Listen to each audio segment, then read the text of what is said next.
Ladies and gentlemen, boys and girls, children of all ages, not all podcasts get to 600 episodes, but somehow, some way, these New York Rangers loving, video game playing, crazy people got to 600 episodes. How the did that happen? We love them anyway.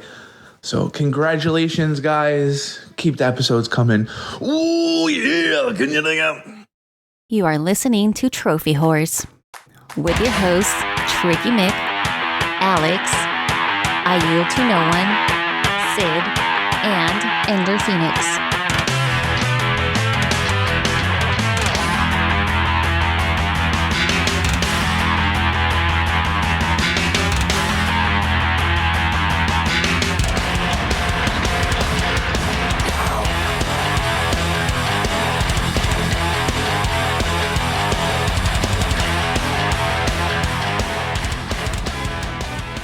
Hello, everybody, and welcome to Show for Yours. This is episode 600. I'm your host, Tricky Mick. Alongside with me, the man, the myth, the legend, it's Alex. Tricky, I don't know why you're so happy. You know, I was told recently, our guest, who's usually very informative, just told me there's no Santa Claus, and I've already had to call my mom before the show and ask why she lied to me all those years, so... You know, hopefully there's no kids listening to this. No Santa Claus, but Sandy Claus from The Nightmare Before Christmas is still absolutely real. He brings the awesome, and he's in Christmas spirit already. It's I Yield to No One. Yeah. He keeps the fires burning and keeps Tricky's computer running. It's Matt. How you doing? I feel very triggered by that opening intro. I figured, well, okay, before we get to our guys, I figured I was going to play that at the start, which would, one, definitely trigger you, but I figured to get a response out of Alex and Yield, when neither one of them said anything, but at least you shook your head. I rolled my eyes. You probably couldn't see it, but I'm like, really? Rangers? And he is the most informed guest we've ever had on the show. We love having him on. We could not do this monument show without him. It's Mr. Jeff Hanna. How are you doing, sir? I am so honored to be here to celebrate the fact that you've gotten 60 shows out on time. Hey, we've been on a good troll for the last 2 weeks. I know. 2 years. I didn't think you were going to hit 60 by this weekend, but I think you finally cleared it. So, I mean, you're batting 100. That's like Mets starter average. You're good. Yes! Well, I do have to give Alex and Matt credit because they're very good at getting shows done on time. I'm the one that keeps failing. Mm-hmm. I know. We all know. It's because Jeff, you're how the playing hell too are much you? Division 2, and you're just hooked on it, and you can't... luckily, to give Tricky credit, because he does now actually start editing before, like, midnight on the day the show is due, because he used to edit at the very last minute because he was too busy playing video games. Well, I used to start my edit at like 3 o'clock in the morning and have like 5 hours to get it done. And you complain that you get no sleep. I don't know why. Jeff, how the hell are you, sir? I am good, actually. Hold on, I'm turning the furnace off. I got a little background noise going there. I'm good. I mean, it's the holiday season, so there's, that. But other than that, I'm coming up on 2 years at NVIDIA now, which kind of blows my mind. It doesn't feel like I've been there for 2 years. Just got done with a big 5-week-long project and already moving on to something else. And it's exciting every day. I'm increasingly happy with moving from the games industry to a games industry adjacent. I feel bad for all the people that are kind of caught up in what's been going on in the industry this year, but I'm also proud of myself for kind of seeing that this was coming and making the move. Absolutely. Wait, before we go anywhere. So I was curious about that, Jeff. Mm-hmm. You kind of brought that up. So with you being, where you were and what you've done in the industry, with everything going on, the layoffs, everything, do you feel that it is like a coming of the times, or has like the industry not in essence gotten too big for itself, but like the budgets have gotten too big and we've gotten ahead of ourselves? Or I hope I'm kind of explaining what I'm meaning, but I think it's gotten big enough now that it's getting noticed more. but I also don't think it's any worse proportionally than it ever has been in the 30 years I've been related to the industry. A lot of what we're seeing, unfortunately, is because loans were free for so long that a lot of studios were built on the back of 0 or very low percent interest leveraging from day zero, and now those loans are coming due because interest rates are going up. And so what are you going to do?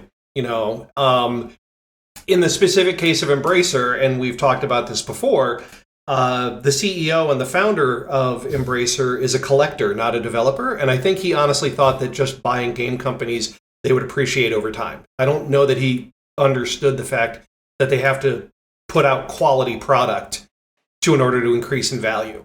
And so he ended up with this gigantic portfolio of IPs and studios that really haven't done much. And so now they're just jettisoning them to try and make the numbers match. So there's parts of it that are ugly because of the fact that interest rates have been low for so long.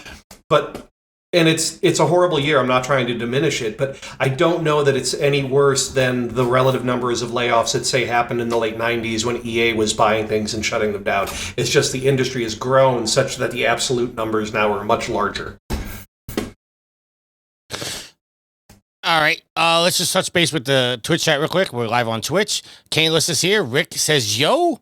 And Caneless, Alex, he says, Santa is real.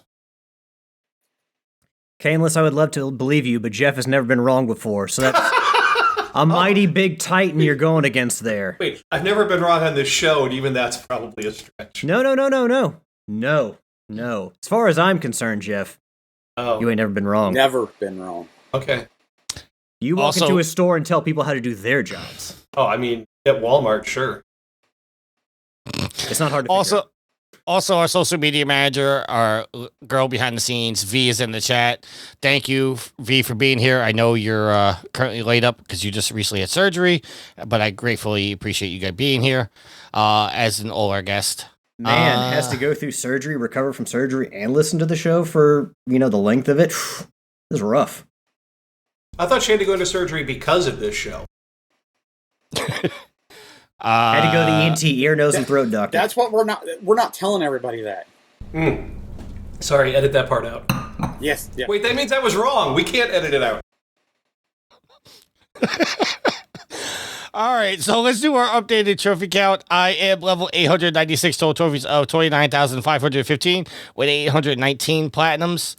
Alex? Level 499 with a total trophy count of 9,587, a platinum count of 165 and 164 games. I got a new one this week. All right, we'll get into that in a minute. Yield? Currently a level 503 with a trophy count of 9888, jackpot, and a platinum count of 177. Wouldn't jackpot be 777? It would be, but I've got 888, so it's a jackpot. Okay. Matt? Level 220, total count 1,307, so absolutely no movement over the last week. And Sid is level 879, total trophies of 26,046 with 820 plats. Yes, he passed me. I let him pass me, only because he submitted a Sophie's Trophies for this week. So we got that coming. And Jeff, I'm not going to ask you a trophy count, but do you happen to know your gamer score? I don't, but I have moved on from calculating my self-worth based on arbitrary numbers. If you excuse me a second, I'm going to go check my FICO score. I'll be right back. No, I don't know, actually.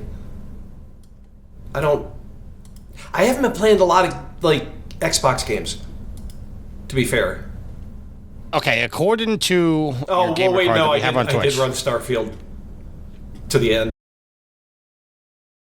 Okay, according to your gamer card on Twitch, it says you are 52,787. Sure, let's go with that. That sounds good. But it says your privacy settings are enabled, so it might not have updated in a while. Hey, wait, if only I had a multitasking computer where I could pull up the Xbox app and actually figure this out. Speaking of which, Xbox app has downloaded onto my TV, so now I can play Xbox games on my TV. Excellent. But don't you need an Xbox controller? 52787 is correct. No, I don't need an Xbox controller because I hooked up a DualShock to it, but I do need Game Pass to play any game. Mm-hmm. Which I can go get for $1, so. Mm-hmm. I might give it a shot to see how well it works. And then he'll talk about never owning an Xbox, but technically he does. I don't own an Xbox. I own a Samsung TV. If you fire up Game Pass, then you technically own an Xbox. That's like saying if I watch a show on Netflix, I own a movie theater. It's not the same thing. Come on, work with me, Jeff. Nope. But also, here's the beauty of that. I'm always right. Yes, just like the customers at retail. But that's the beauty of it, I guess, is you don't even need to own an Xbox to play Xbox games. Right. There was a topic that somebody passed along this past week where not Phil Spencer, but somebody else from Microsoft said they basically want to get Game Pass on everything, including Nintendo and PlayStation. I didn't put it in this week's agenda because I didn't think it really was that newsworthy because we've heard that before, but that's the Trojan horse. They're sneaking into the other consoles ecosystems. The very next day, Phil Spencer came out and said that they weren't actively doing that right now. Oh, I didn't see the update. I just saw that headline. Should we start calling Game Pass the gateway drug? Is the gateway drug to everything Microsoft? Well, it's the gateway drug to not having to wait for system updates every time you turn your console on.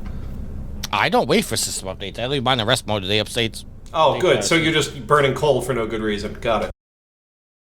If only we could get them to believe that about Skype, because every time I turn on Skype, update, and I don't know why. Oh, who owns Skype, Alex? Do you know? It's Microsoft. That's why I brought that up. Yes.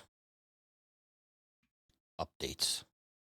And I keep having to update my my graphics card too, Jeff. Yeah.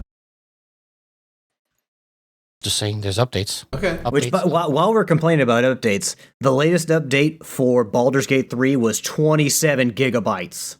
Mm-hmm. It was a massive improvement or I should say, addition to the things that they added to the game.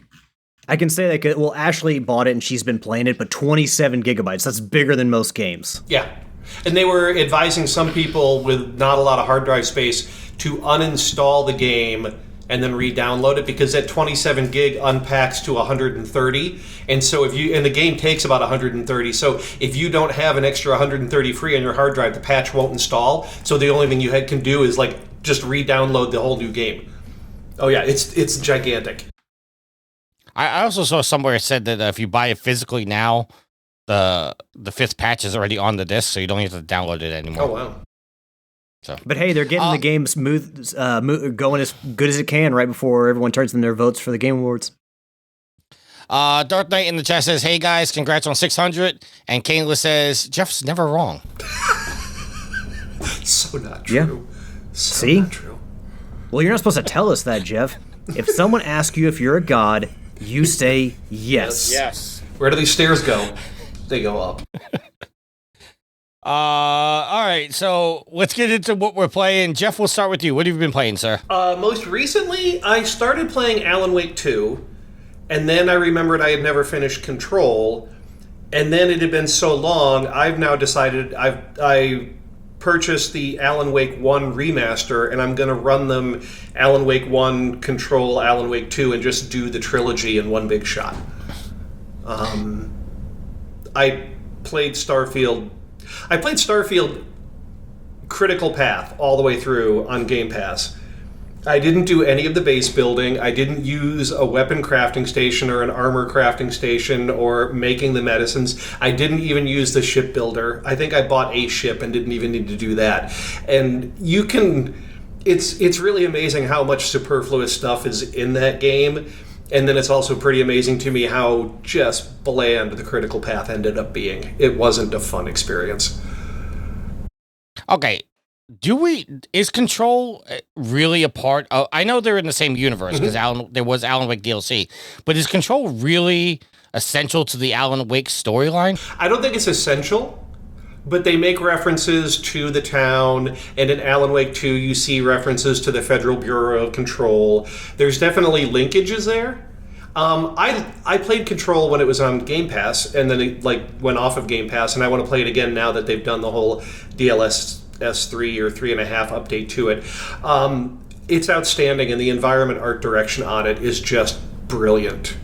So I want to get back into it, and I figure if I'm going to play them, I may as well play them in order. So Gotcha. I want to tack on to that because I agree with Jeff that it's not essential, but you are missing a lot if you do not play both of them, because one of the DLCs for Control continues the story for one of the characters from Alan Wake 1. Like, you find out what happened to that character, and it's just kind of like a neat furthering of that story. And then also, like, there are actual characters from the FBE, they're the FBC, the Federal Bureau of Control, in Alan Wake 2, and they play a critical part of the story. So it's just better if you experience both, because it's neat to see them meld those worlds together and continue to do it. So, All right.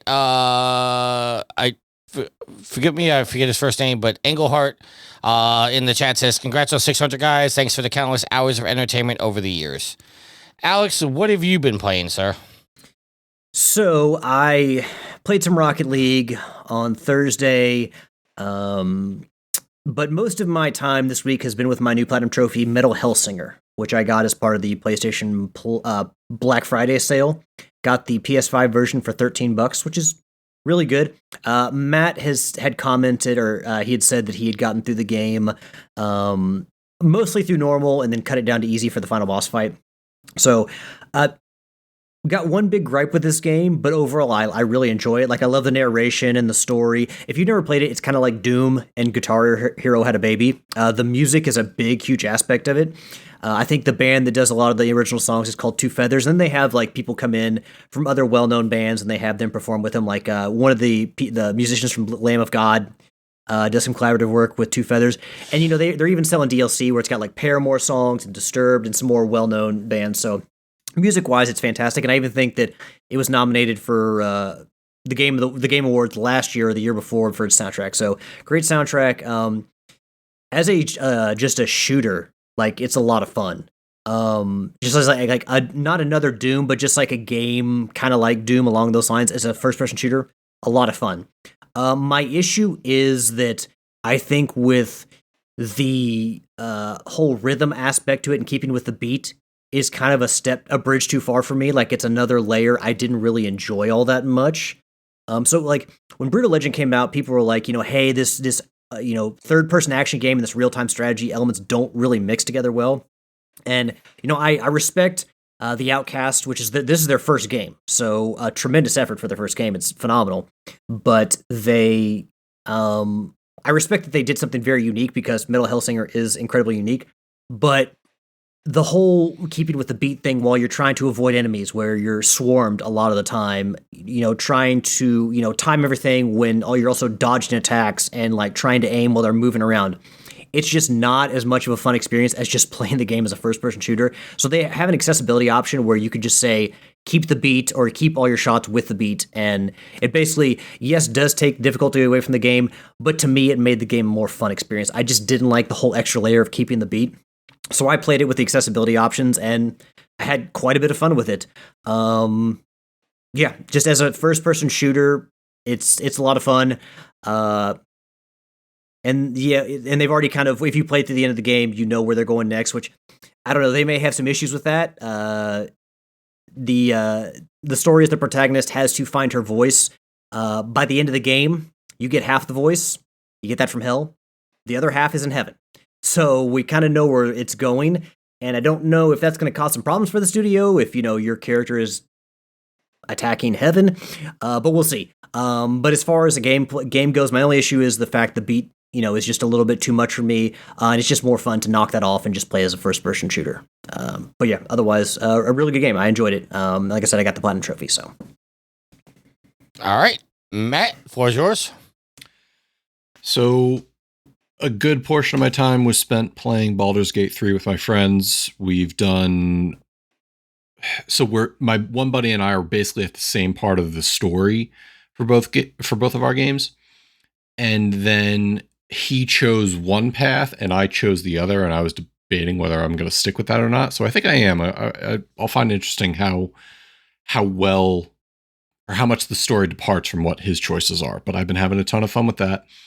I did start Final Fantasy 16, and I was very surprised. I did not just get a trophy for pressing X somewhere, so I will probably stick with the game. Then I got on the trendy bandwagon and started playing Lethal Company, which is a little roguelike type adventure. You go into, you're basically given a spaceship by your corporation, and you have to go to these moons and salvage scrap. But you're getting hunted by things inside the level. It's very spooky, tricky. You cannot play this game. Spiders? Oh, yeah, giant ones that like to trap you in the webs. So consider that your Christmas present. I've given you the present of knowing what not to play. That's a nightmare factory for me. Should have had him play it. No, I'm not going to do that to Tricky. I told him if I ever wanted off the show, he will get a spider somewhere. But fun fact, when Tricky was over we were trying to diagnose an issue with his PC, my dog has a little stuffed spider. I was like, nice. Zelda, do not come down here. Look, here's the thing. You can't be messing with Tricky with the fake spiders because he's got real spiders coming his way soon. Oh, dear. Yeah, you saw that Facebook post, right? That's nightmare fuel for me. Spiders the size of your hand coming for New York. They're golden orb weavers. They don't do anything. They got to have something to eat all the big old rats in New York City. Listen, I don't care. A dead spider is the only good spider. Anyways, I've also been playing... I broke out the Quest headset again. I got back into Half-Life Alyx, which is amazing fun, as well as what was the other VR game I played? Geez. Okay, we're just going to stop there because I can't remember what else. But Half-Life Alyx on the VR headset. There's not that many of them. We can start naming them until you hear the one it was. It's not going to take but like 30 seconds. You know, the amount of VR games I have on my headset was actually surprising, Jeff. Is it? Fruit Ninja? No, that wasn't it? I don't. Okay. No, why? You got 2 more guesses before you run out of options. Exactly. Yield what games have you been playing, sir? Star Wars Squadrons. I've been playing video games. Is that what you're looking for? No? Are you really going to be this difficult on this episode? Yes, because what would be different than any other of the 599 episodes? No, we're asking you how many games of solitaire you've played. Well, it was a slow week at work, so... I've been playing some Power Wash Simulator. I've been playing some Far Changing Tides. I've been playing some Rocket League. I've been playing Deep Rock Galactic. I've been playing Fired Back Up World of Warship Legends. Played a little bit of that today. I've been playing some Borderlands pre-sequel, working my way towards the trophy of completing every level 1 challenge with 1 character. So I'm grinding my way to the last 2 that I have to get done. And I was messing around some more with Real Truck Simulator USA. I think I've gotten all the trophies I can get because the game's borked. And I think that's it. Yeah. All right, and I've only played a little bit of Division 2 this week, mostly focusing on Hogwarts Legacy. Thank God for Arachnophobia mode on that, because there's a shitload of spiders in that game. Wait, how would you know? You've turned Arachnophobia mode. Yeah, you turned it off, so how do you know if they're in there? Because, well, one of the trophies in the game is you have to catalog them. You have to get enough power, then you have to hit L1 and L1 at the same time, and it brings down this mystical power and logs it in. But even though they change the way they look in the gameplay, they do not change the way they look in the menu. Oh. So, yeah. Oh, so they don't turn them off. They just change what they look like. It's the robot thing for making first-person shooters for Germany. Well, what they do is, like, for each of the legs, they put a little circle. Then for the body, they put a circle, but there's like spaces in between the circles. That sounds creepier. It's cartoony, and Alexa's gonna go off right now, telling me the Rangers are about to start playing. Did you ever play Jeff or any of the other guys, do you ever play Grounded with arachnophobia mode on? I have not played Grounded. So obviously Honey, I Shrunk the Kids and there's Right. giant spiders everywhere, but you turn on arachnophobia mode, it's just like this giant circle with two other circles where the eyes are supposed to be, and you're like, somehow that is actually more terrifying than seeing a exactly. spider come after me. And I've been playing Division Resurgence. And I know you guys are probably going to make a comment about this, but I've actually been reading Division lore books. I've gotten through 2 of them already. Learning some backstories and learning some of the stories between the first and second game. And actually, the second book was between the first and second game. The first book was before the first game even came into play. So it's actually pretty interesting. But I'm a Division nerd, so I get wrapped up in that stuff. All right, that's all I've been playing. Oh, Mortal Kombat 1. I forgot that. Mortal Kombat 1. I've been playing Mortal Kombat 1. You know, Tricky, you say how you're expecting us to give you shit. I have no room to talk. I read books from the Descent series, so I am not one to speak about reading into lore. Jeff, have you ever gone so far to play a game so much that you would look into reading the books of the lore? I know I have. I couldn't tell you what it is, though. I much prefer the option to actually read the book outside of the game versus Bethesda just throwing 18 gazillion books in the game and calling it playtime. I don't care for in-game lore at all. Okay. All right. So we only have 2 topics this week. The first one I didn't want to pass because I wanted this to be more of a open conversation show than a topic-based show. So, but the first topic we have is coming from IGN and it's written by Ryan Dinsdale. This is the PlayStation Plus games announced for December of 2023. We're getting Lego 2K Drive for the 4 and the 5. The game that Yield's apparently loving right now, Power Wash Simulator for the 4 and the 5, and Sable for the 5. I've never heard of Sable, but when that was announced, I'm hearing a lot of good things about it now. It's a really good game. I haven't heard about it either. I'm going to look it up. It was a Game Pass game when it originally came out. The look on Jeff's face like he doesn't know what it is Oh, either. I recognize the box. Well, the box art, but I never played it. It's interesting. It's definitely a desert adventure kind of game. The art style is what caught me. It's cell shaded, but not. It's a weird mix of how they do it. Here we go. I'm going to go watch the trailer.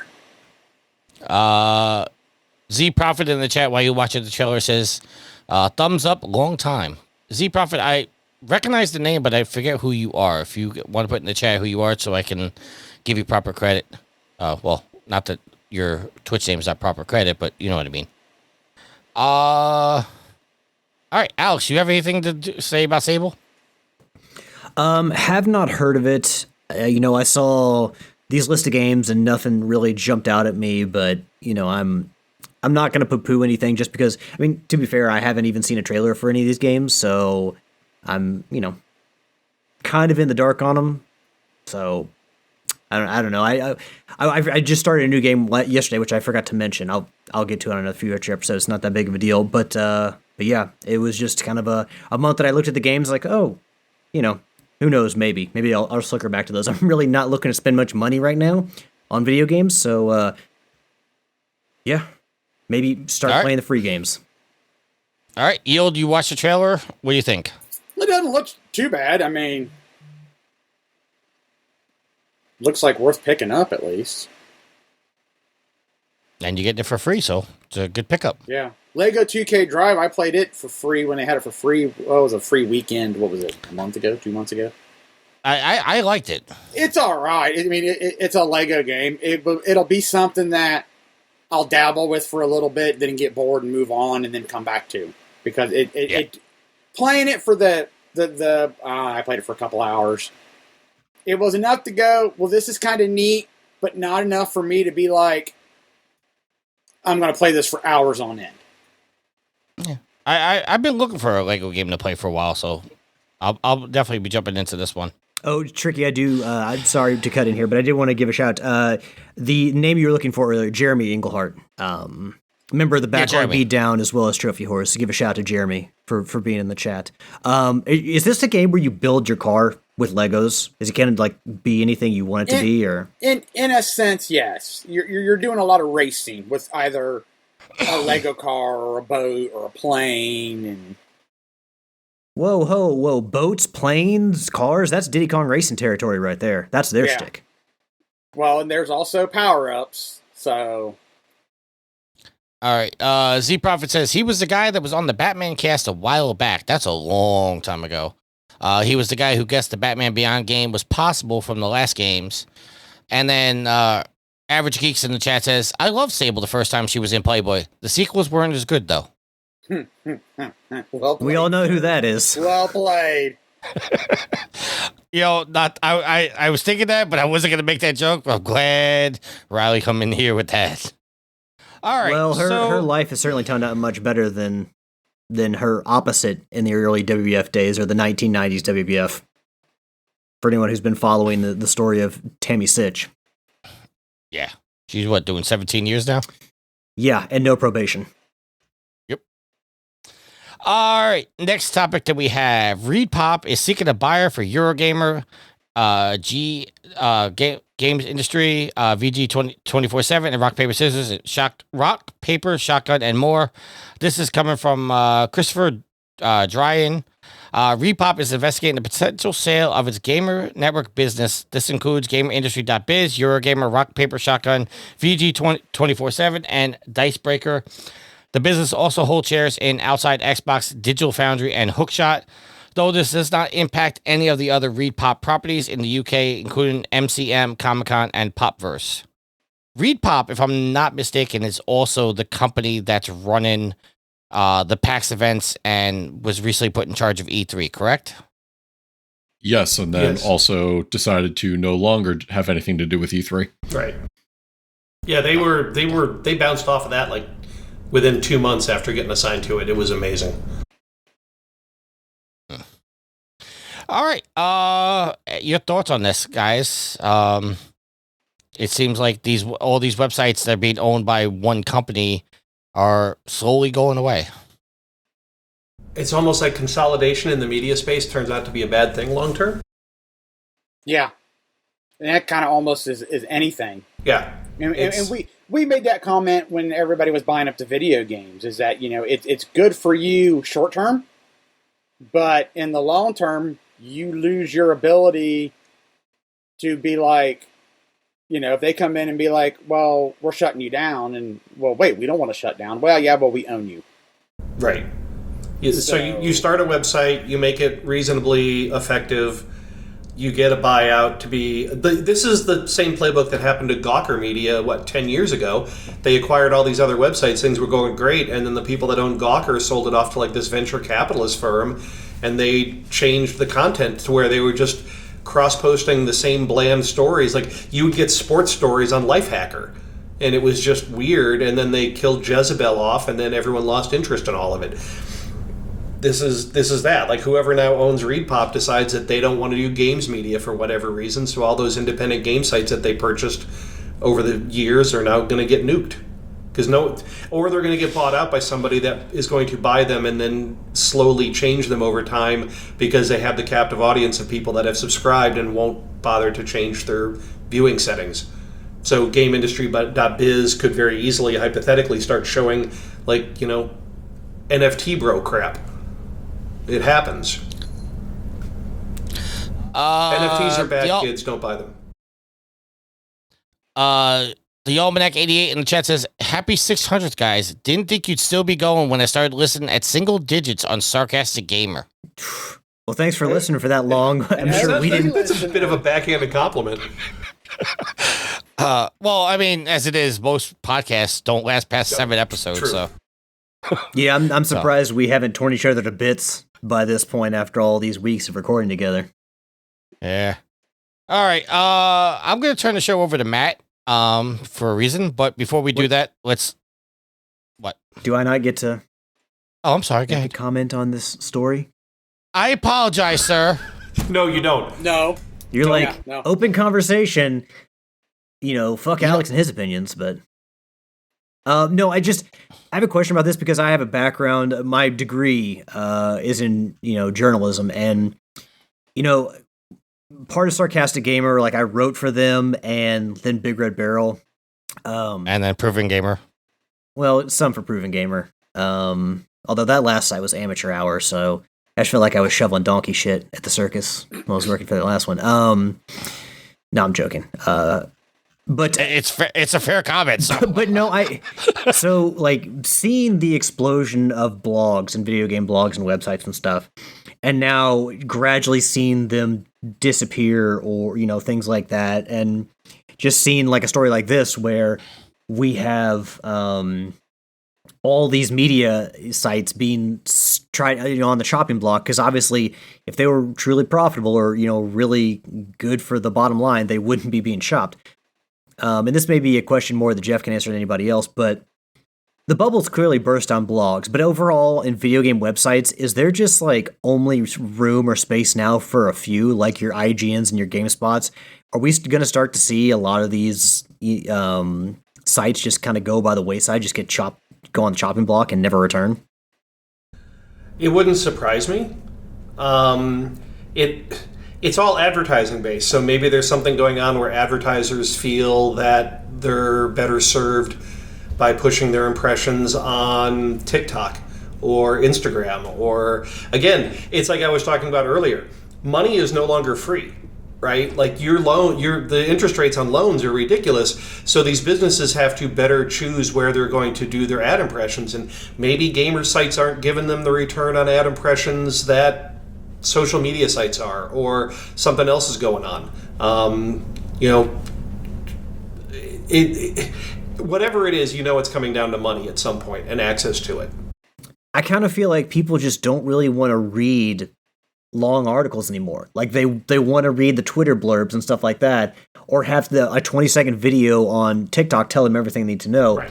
But as far as going to a website and reading like a full review, which is why the numbers are still important, because people just want to see the number or the pros and cons, but just people don't want to read, take 10 minutes to read an article anymore. I wouldn't doubt it. In which case, the advertisers see that they're not getting the impressions, and then long form goes by the wayside. Yeah. All right, that Almanac 88 is actually Marky Frazier, who has been a long time listener.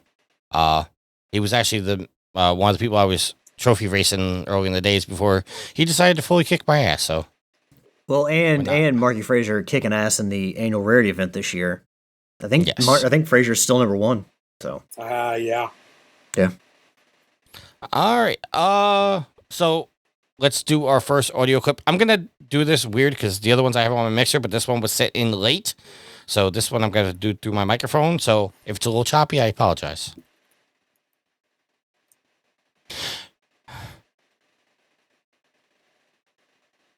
Hey, Trophy Horse. It is Riley, aka the Brain 76. Congratulations on 600 episodes. That is a hell of a milestone, and I hope you guys are as proud of yourselves as we all are of you. Here's to 600 more. All right. Thank you, Riley, for that.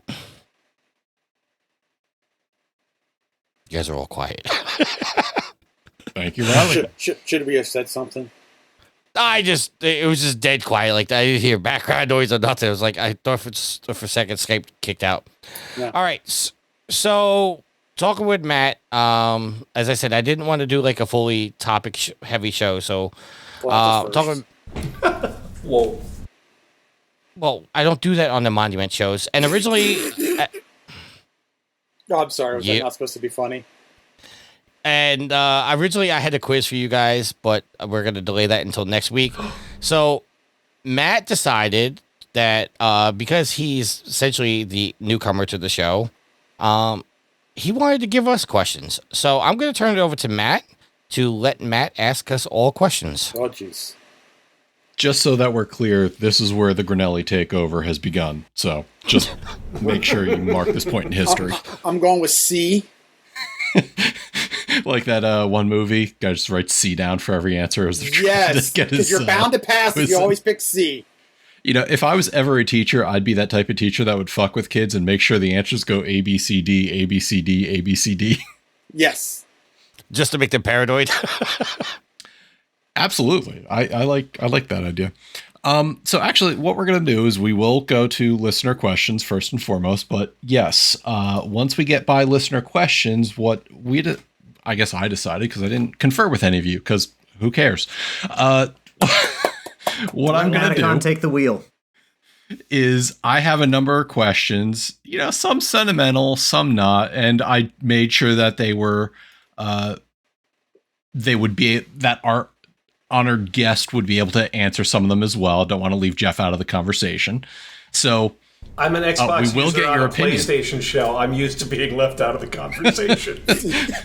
All right. Well, Matt, before you read the listener questions, I'm just going to edit this out, Tricky. Time to check my social media, yeah. and before you do that, I would just want to give a shout out to Skull Viper Bones, who I've known for close to 20 years. He's in the chat. First time coming to Twitch. Watch us. What's up, Skull? Nice to see you, buddy. All right, Matt, it's all yours. I can't wait till you see what I edit into that. Anyways. So, first question from the community, Tom's Crawford. Who has been the most productive returning guest over the years? And my wife had a very particular answer for that one. I'll go first, and this is not just because he's on the show. It's absolutely Jeff. Jeff has been the bright spot of guests on the show. Like, because Jeff, every time you come on the show, there's so much we learn and so much that we like. You're the one guest where when you start talking, we all just shut up and just keep listening. What I'm hearing is I should just go make my own show. I would listen to it. I don't want to do that. Well, thank you. I appreciate that. We'll see how long I can continue to be that way in the industry. Even after 2 years, I feel like I'm starting to fade away from it a little bit. All right, Alex. Oh man, all our answers can't be Jeff, right? I mean, they could. I mean, that's who I'm picking, so... As long as I'm C. Listen, just imagine that there's a nice bike pump behind Jeff's head, and it's just inflating his ego even more. I mean, I'm pretty sure I did that enough. Not that you're an egomaniac, Jeff, but I'm pretty sure I did that enough when I told him he was never wrong. Believe that? Yeah, it's kind of hard to pick anyone but Jeff. I mean, we've had a lot of great guests, but like the insight, the knowledge that Jeff brings are just phenomenal. You can't get that anywhere else. So it's got to be Jeff. Well, thank you.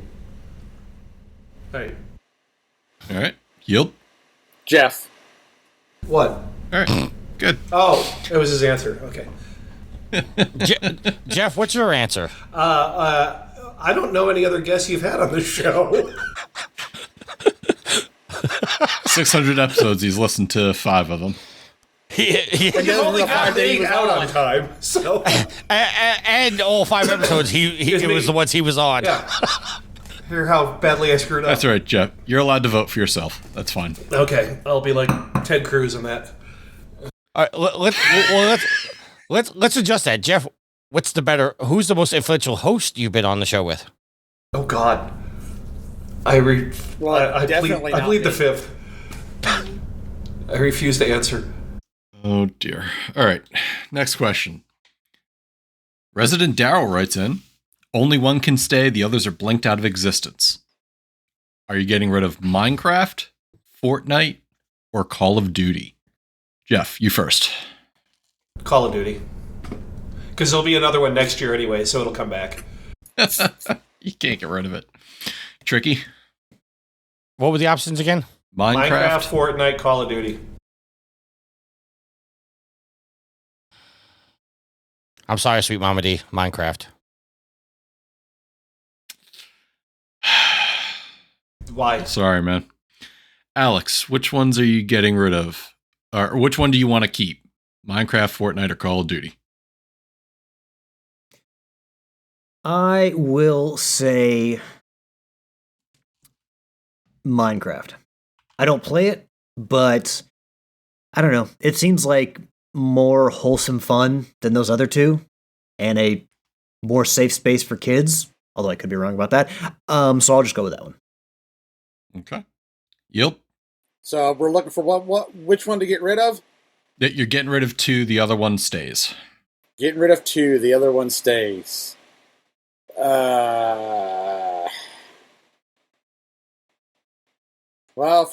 if we're keeping one, we're keeping as much as I have poked fun at it. We're keeping Minecraft. Hold on. Maybe I misunderstood the question. I thought we were getting rid of one I'm keeping the other and getting 2. rid of the other. No, you're keeping one. Oh, in that case, my answer is Call of Duty. Oh, You're no. keeping- I thought I don't want to keep Call of Duty. I want to nuke Call of Duty. I thought we were getting we were giving the answer to the one we wanted to get rid of. Yes. I just went on because you guys obviously didn't listen to the question. So, I mean, it's, I well, that's did. fair. Alex I is wanted fine. to keep. Call of Duty's the one to say. Sorry. No. Okay. Minecraft's the one to say. Are you crazy? Hey, Jeff said Minecraft just like me, which means I'm right too. Yeah. You get rid of Call of Duty because another one's coming out next year anyways, so it's not like you're going to be without it for a while. Tricky, why would you pick the option that benefits Bobby Kotick? Why would you do that? I think the idea here is that if you get rid of Call of Duty, it never comes out. It never existed. Okay, my answer still stands. Yeah, my answer still stands. Absolutely. Get rid of. My one was going to be get rid of Call of Duty, but if I'm getting rid of 2, we'll keep Minecraft and get rid of the other 2. I will absolutely keep Minecraft all day long. Kayla says, "Oh boy, Call of Duty goes. Replace Call of Duty with Killzone. We need a new one." And Jeremy says, "If I'm keeping one, Minecraft stays 100%." No, we need a new Resistance. Yeah, We don't need another Killzone. We need Resistance. Fun fact. I picked up the 3rd Resistance today, completing my 1, 2, 3 collection. Number 3 is the best one by far. And 1 and 2 are All good, right. but 3 is great. Everybody answered? Good. Tricky, why don't you cue up the next audio?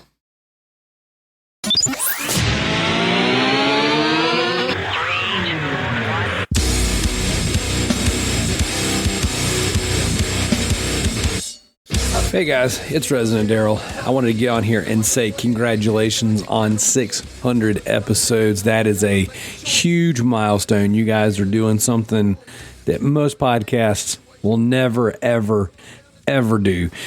So that is absolutely incredible. I really hate I couldn't be on the show with you guys this week. Tricky and I have talked behind the scenes just about how hard it is for me to get on there and shoot the breeze with you guys. But I wanted to give you a shout out, say some nice things, and just be like, hey, congratulations, guys. 600 episodes. This time from 500 to 600 felt like a blink of an eye. Felt like it just happened so fast. And you guys are steady putting it out there and doing the thing. So I'm super happy for you guys. I got a couple things I wanted to share with you and some feedback. You know, you guys don't always get all of the feedback. I know Tricky gets a lot of it, the good and the bad. So here it is. First off, CM Punk sucks. Second off, we need more Patreon content. Guys, you launched a Patreon and yet it is dry as the Sierra Desert. It is dry as a CM Punk promo. Just boring. Nothing happening. Let's go, man. Let's go. We got to get more Patreon content. As I say, third, we need more wrestling talk. The wrestling talk is always so passionate.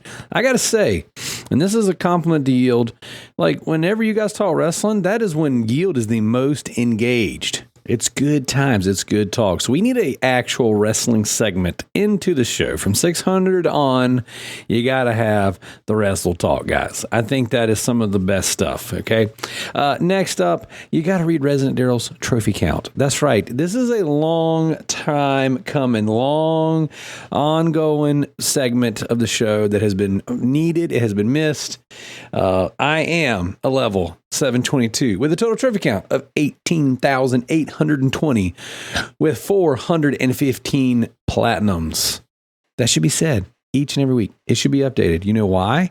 Because I am a crucial part of the Trophy Whores universe. That's right. I keep Tricky honest. I keep Tricky on his toes, and he would have given up trophy hunting a long time ago. had it not been for your boy Resident Daryl. Next up, I think the longer shows are great. I think the addition of Matt to the cast has been really, really wonderful. I think Matt brings, albeit he likes anime and he doesn't like wrestling. I don't understand that. So like no one's perfect, but I'm glad Matt's part of the team. I think that he rounds out the panel pretty well. Having a couple tricky haters on there and then having a voice of reason is always nice. So definitely keep it up, guys. Keep giving Tricky a hard time. Tricky, you keep doing you, despite what the haters say.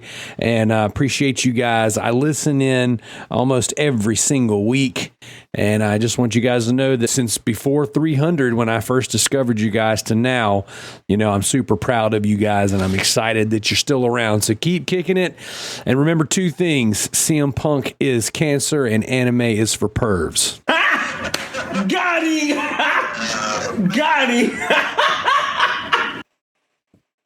Wow.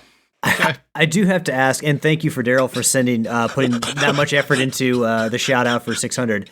And just keep keep bringing up CM Punk's name. He loves that. He loves the advertising. So does WB. They love the money. But was that his band Ninja Loot, the intro into his audio? Yes. Yes, that's actually the intro to Loot Brothers podcast. He's also doing a little advertising there for his band's music. I'm kind of amazed that as long as that was, it still felt shorter than the Lion King social media thing. That's because your ears are ringing for so long after hearing the Lion King social media thing. Such haters.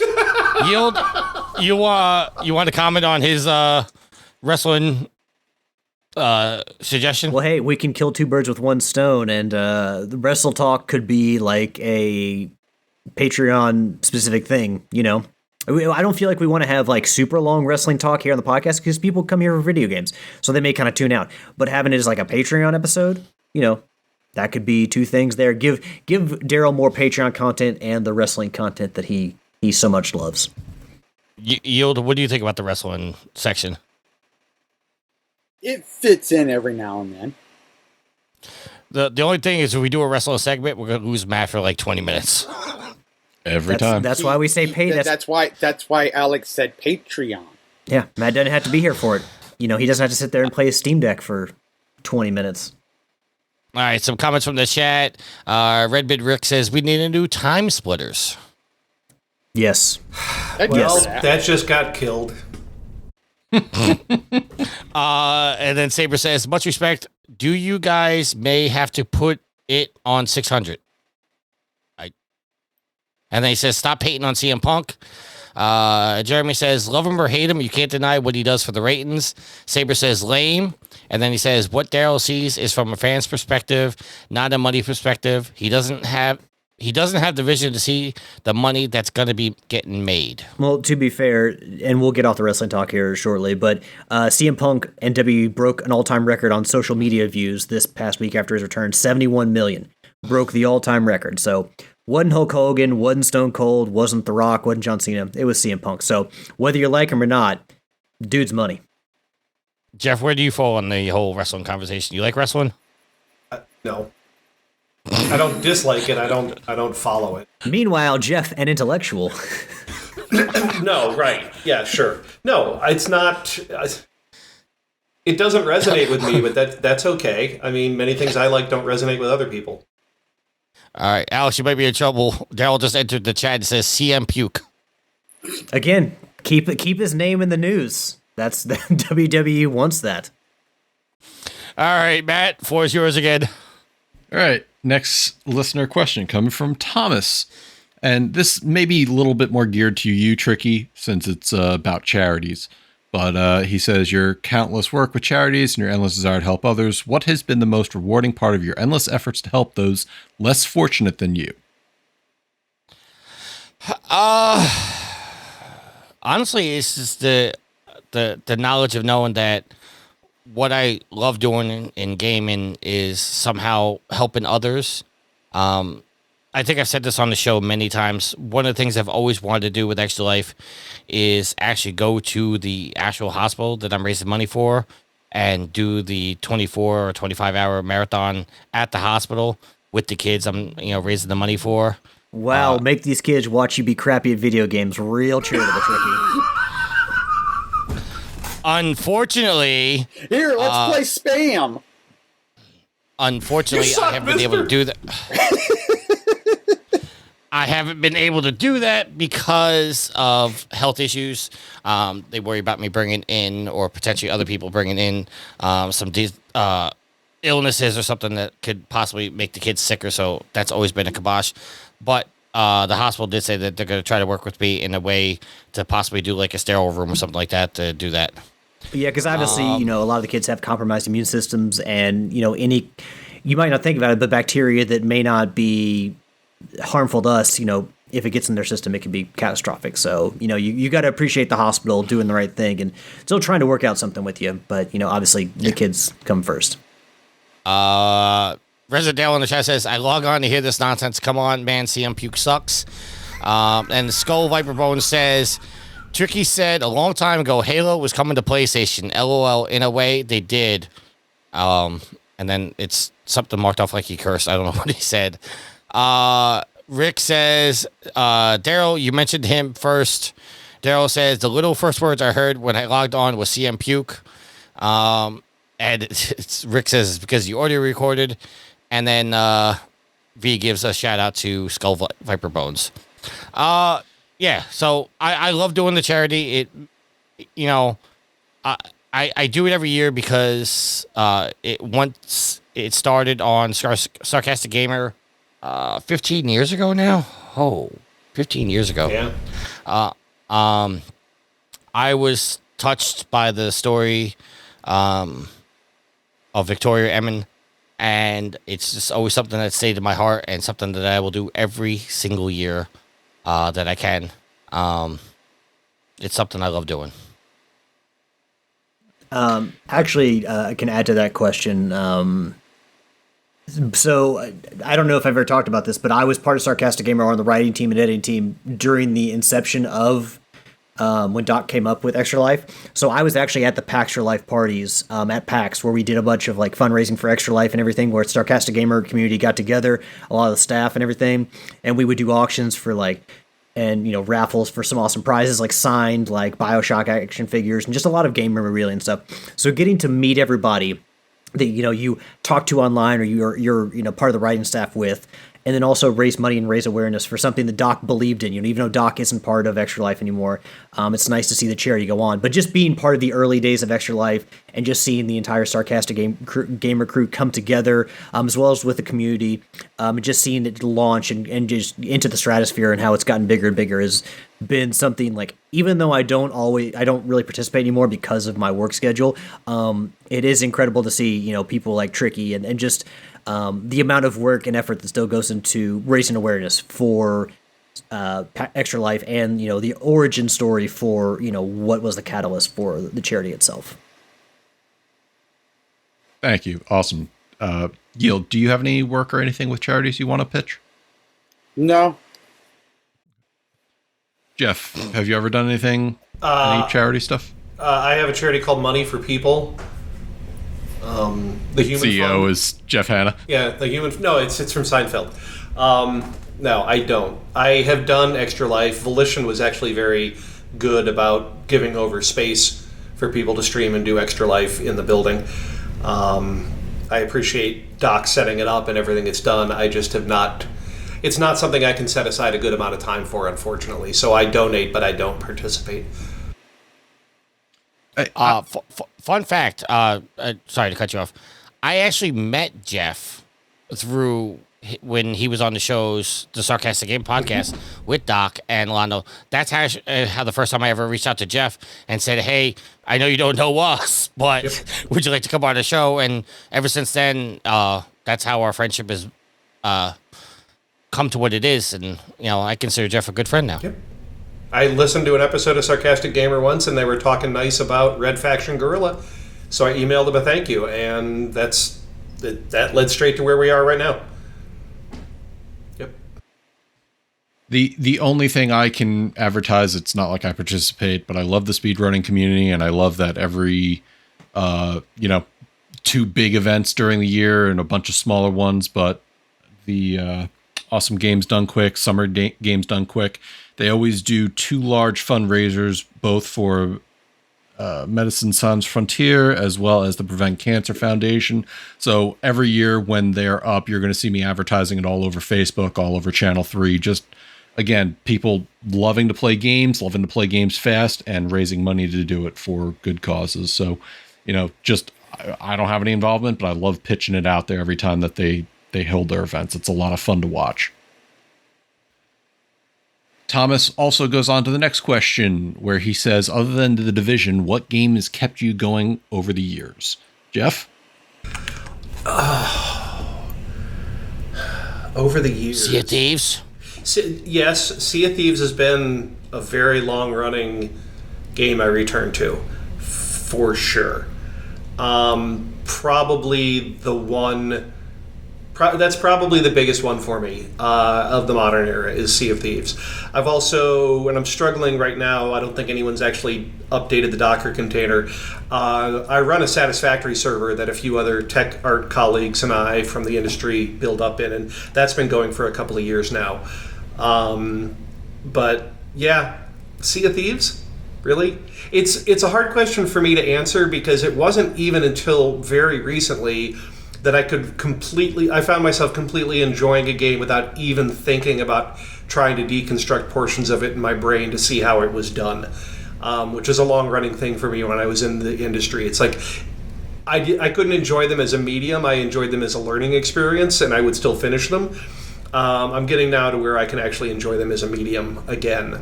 So I might have an answer different from that of Sea of Thieves in a couple of years. Okay. Tricky?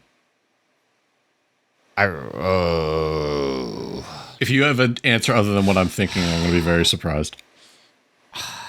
He always said other than The Division. Yeah. Division 2 is a game other than a Division. Oh, yeah, all right, Division 2. Skullbiter says Sea of Thieves was too cartoony for him. Yeah, but that's I'm sorry, his life is full of seriousness. But I mean, like, you look at Rare's work over the course of what they do.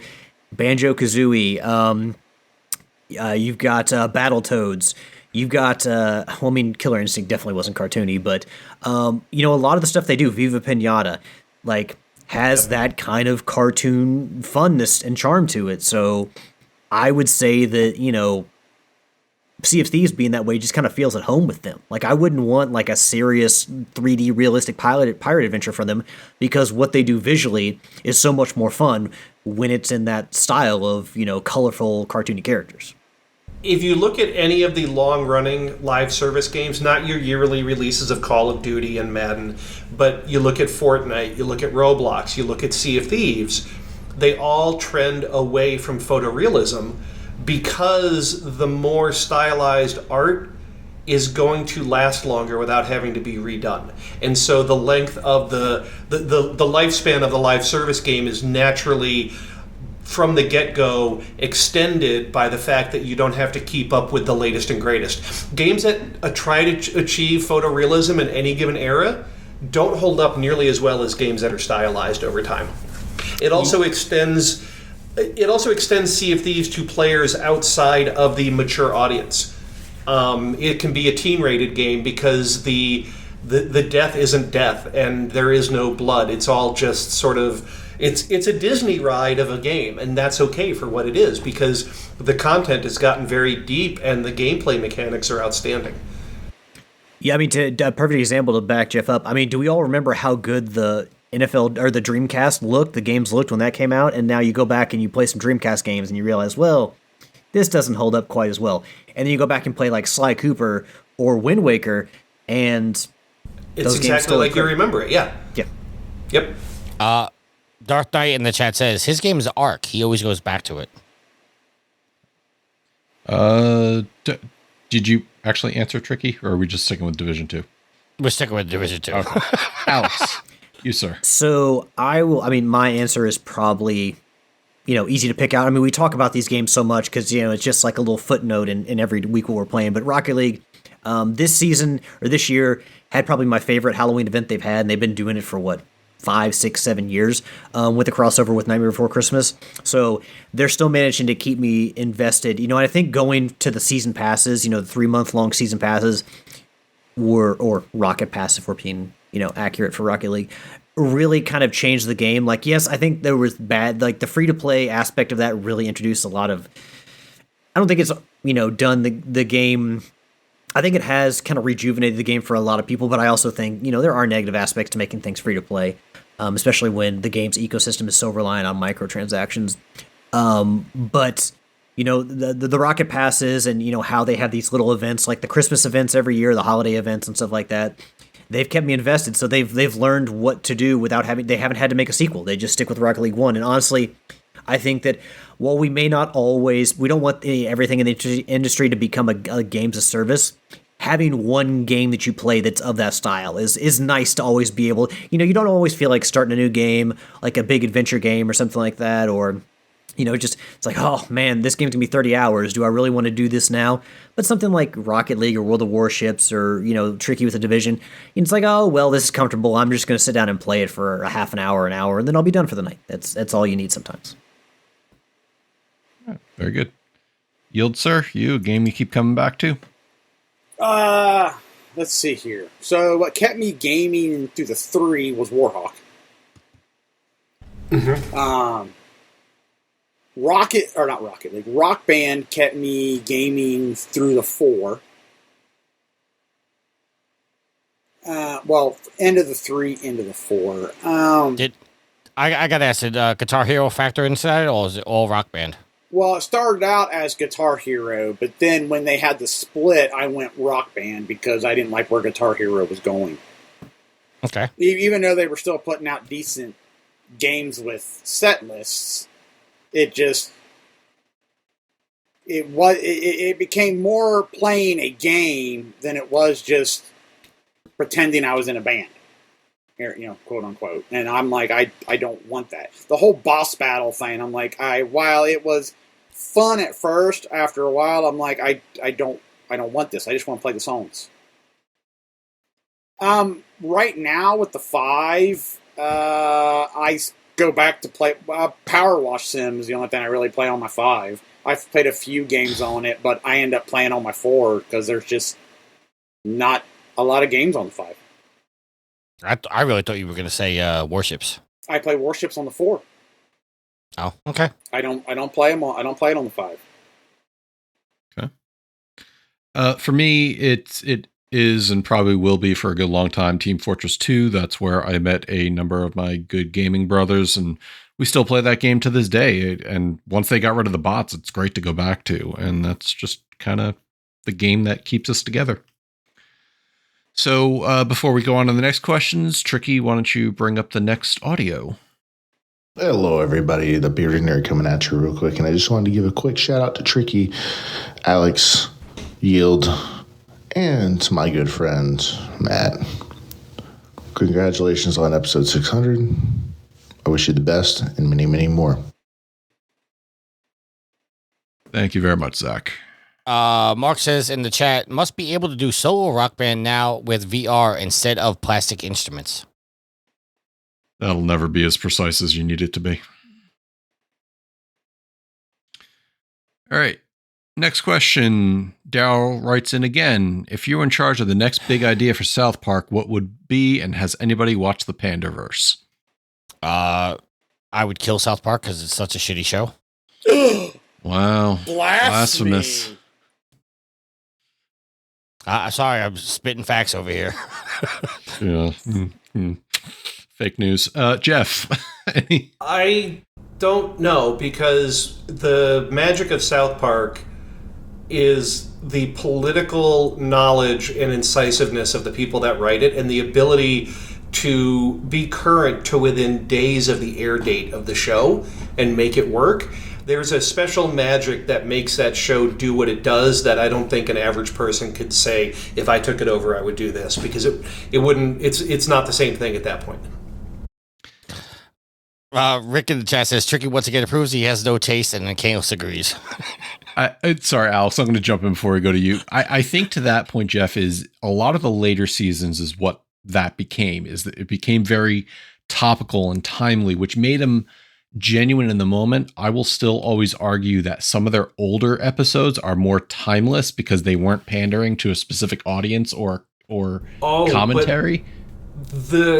The episode of the 2000 election between Gore and Bush, and they've got the little kids voting for class president, and Flora can't decide. I mean, that came out 3 days after the whole incident. Like, you can't say that the later shows are the one that they've been doing the immediacy of the political insightfulness. That's been a quarter century at this point with them.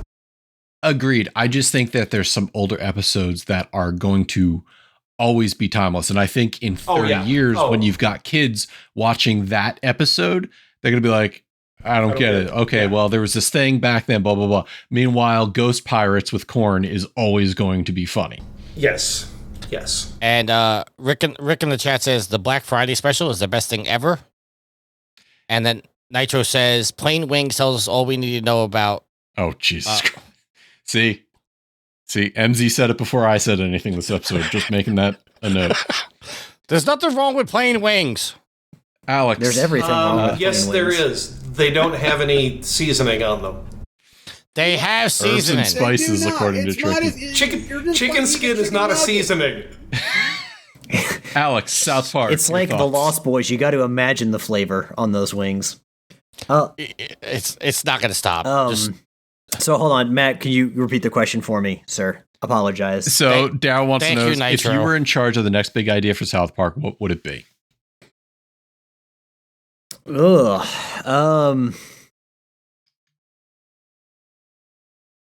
See, I don't know. I used to be really big into South Park, and I stopped watching it, not because, like, I disliked the show or didn't find it funny. I've done it with everything. I used to, like, Family Guy, another example. I just stopped watching. Because I don't really watch a ton of TV these days. It's just kind of like gone down as I've gotten older. So I don't know, like, it's hard to pick out something when you, I don't know. They just revived the Casa Bonita. Like the creators actually bought and rejuvenated the Casa Bonita restaurant in Denver. And like they took away tips, and they actually pay their servers or like the staff there. Like, I can't remember how much they pay them, but basically there's no need for tips. They're not living on minimum wage anymore. I guess another episode on Casa Bonita, because they've done one before where they went for Cartman's birthday, but some kind of, episode sequel at Casa Bonita, and then like a commentary on like how servers in the food industry are paid, something like that, and how people are treated. I don't know. I feel like they could do a pretty good commentary on that if they haven't already done it. Okay. Yield, sir? I like it the way it is. I don't know if I could come up with a better or a new idea that would improve on what they do. The only thing I would add is if they did something related to Fortnite akin to what they did with the World of Warcraft, because it would be interesting to see what their take is on that now. Is that the one where the guy was shitting in a bucket at the computer? Cartman, yes. For those looking for that episode, it's Make Love Not Warcraft. I believe in season 8. Yep. Yeah, one of the best episodes they've ever done. And with the Fortnite thing, they could sit there, be begging their parents for $40 for a Fortnite skin or however much it is. Yeah, no, kids. They could do an entire episode of kids trying to get more money out of their allowance for V-Bucks. I'd be interested to see if they're not being incisive against Fortnite, because eventually they want the characters in there. Oh, absolutely. Yeah, there could be a chilling effect from Epic about whether or not you get to talk negatively about Fortnite and then be able to strike the marketing deal with them. So next question is, Daryl asks, how long before Bobby Kodiak, not Kotick, Kodiak evidently, becomes the head of Xbox Studios? Daryl, that is a pipe dream. You keep going down that road, and that's been a road closed sign for a long time. I don't see it happening. I don't see it happening. It's Daryl being a troll. That's what he does, because he knows how much we all love Bobby Kotick, and P.S. fuck Bobby Kotick. So the day that we see the story that Phil Spencer mysteriously fell down a well or something like that, definitely having nothing to do with Bobby Kotick, that would be the only day that potentially Bobby Kotick would move closer. But I'm sure he's like 30th in line to the crown. So it's like Phil Spencer and a lot of his lieutenants, and then like Bobby Kotick way down there. I don't know. I think obviously all the negativity that came, all the terrible news and the lawsuits and everything that came out about Activision, I think Microsoft is way too smart to ever let Bobby Kotick anywhere near the top of their games division. Oh yeah. Although he would probably make a lot of money for him, it's a nightmare, a PR nightmare waiting to happen if they ever did that. So. Yeah, but I mean that's like nickel and dime Jim Ryan type of money that they don't need right now. They need to improve their public image. So goodbye, Bobby. Yeah, I'd say John Jeff, Riccatello has a better chance of heading up Microsoft Game Studio than Bobby Kotick. Jeff, do you have anything? Goddess has entered the chat and says, "Happy 600th episode, Tricky, Alex, Yield, and Sid." Also Matt, because she doesn't realize you're on the show yet. She doesn't know me. I wouldn't doubt the way those types of things are structured, that there's some minimum amount of time that he has to stick around, and at that point there's some golden parachute and he'll be gone. And he'll probably be done with the whole thing at that point, because he's getting up to retirement age anyways, and he's got his millions. He's made his sale. Microsoft's going to give him a gigantic bag of cash. He stays around for a few months to help with the transition and make things look smooth, and then he'll just, if he's smart, he'll just fade away. Like, just... Didn't they announce already when he was leaving? Yeah, They completely shied away from saying anything about what they would do with him before the sale would, like, for the 2 years the sale was stretching on, and by law I think they couldn't say what they would do because he wasn't their employee. I don't know if they've announced a departure date now that the sale's been finalized. After it was finalized, they did say he was staying through to the end of December, but they've never finalized an actual date. The Goddess says, "Hi, Matt." Hi, Goddess. Tricky, you want to... Oh, hold on. Real quick, I do want to say that I don't really think they're keeping him around for, purposes of helping with transition. I think they just want to keep him on as, for the Microsoft version, the rendition of A Christmas Carol, where he plays Scrooge, and instead of learning a lesson, he just sucks the soul out of all the ghosts. And he... Wow. Ends the movie the same way he is. Right there. All right, Tricky, you want to queue up the next audio, please? Congrats on episode 600. That was just Zach Trey Thomas. Good. That's Good it. Do you want to do another one since that one Short was and sweet? Short and sweet. Greetings, this is Alexander, aka Caneless. I just want to wish congratulations to the Trophy Whores on 600 episodes. Hopefully you guys manage another 600. Yes, I'm telling them. That's my daughter in the background. Anyway, congratulations. That's awesome. Cute kid, Caneless. All right. Final two community questions. And then after this, we will move on to the Sophie trophies. So, Daryl also asks, has anyone played Teardown on PS5? In his opinion, this is a pretty fun game so far. The name is registering, but I have to look it up because I forgot. It was a PlayStation Plus game this past month. That's the voxel puzzle destruction game?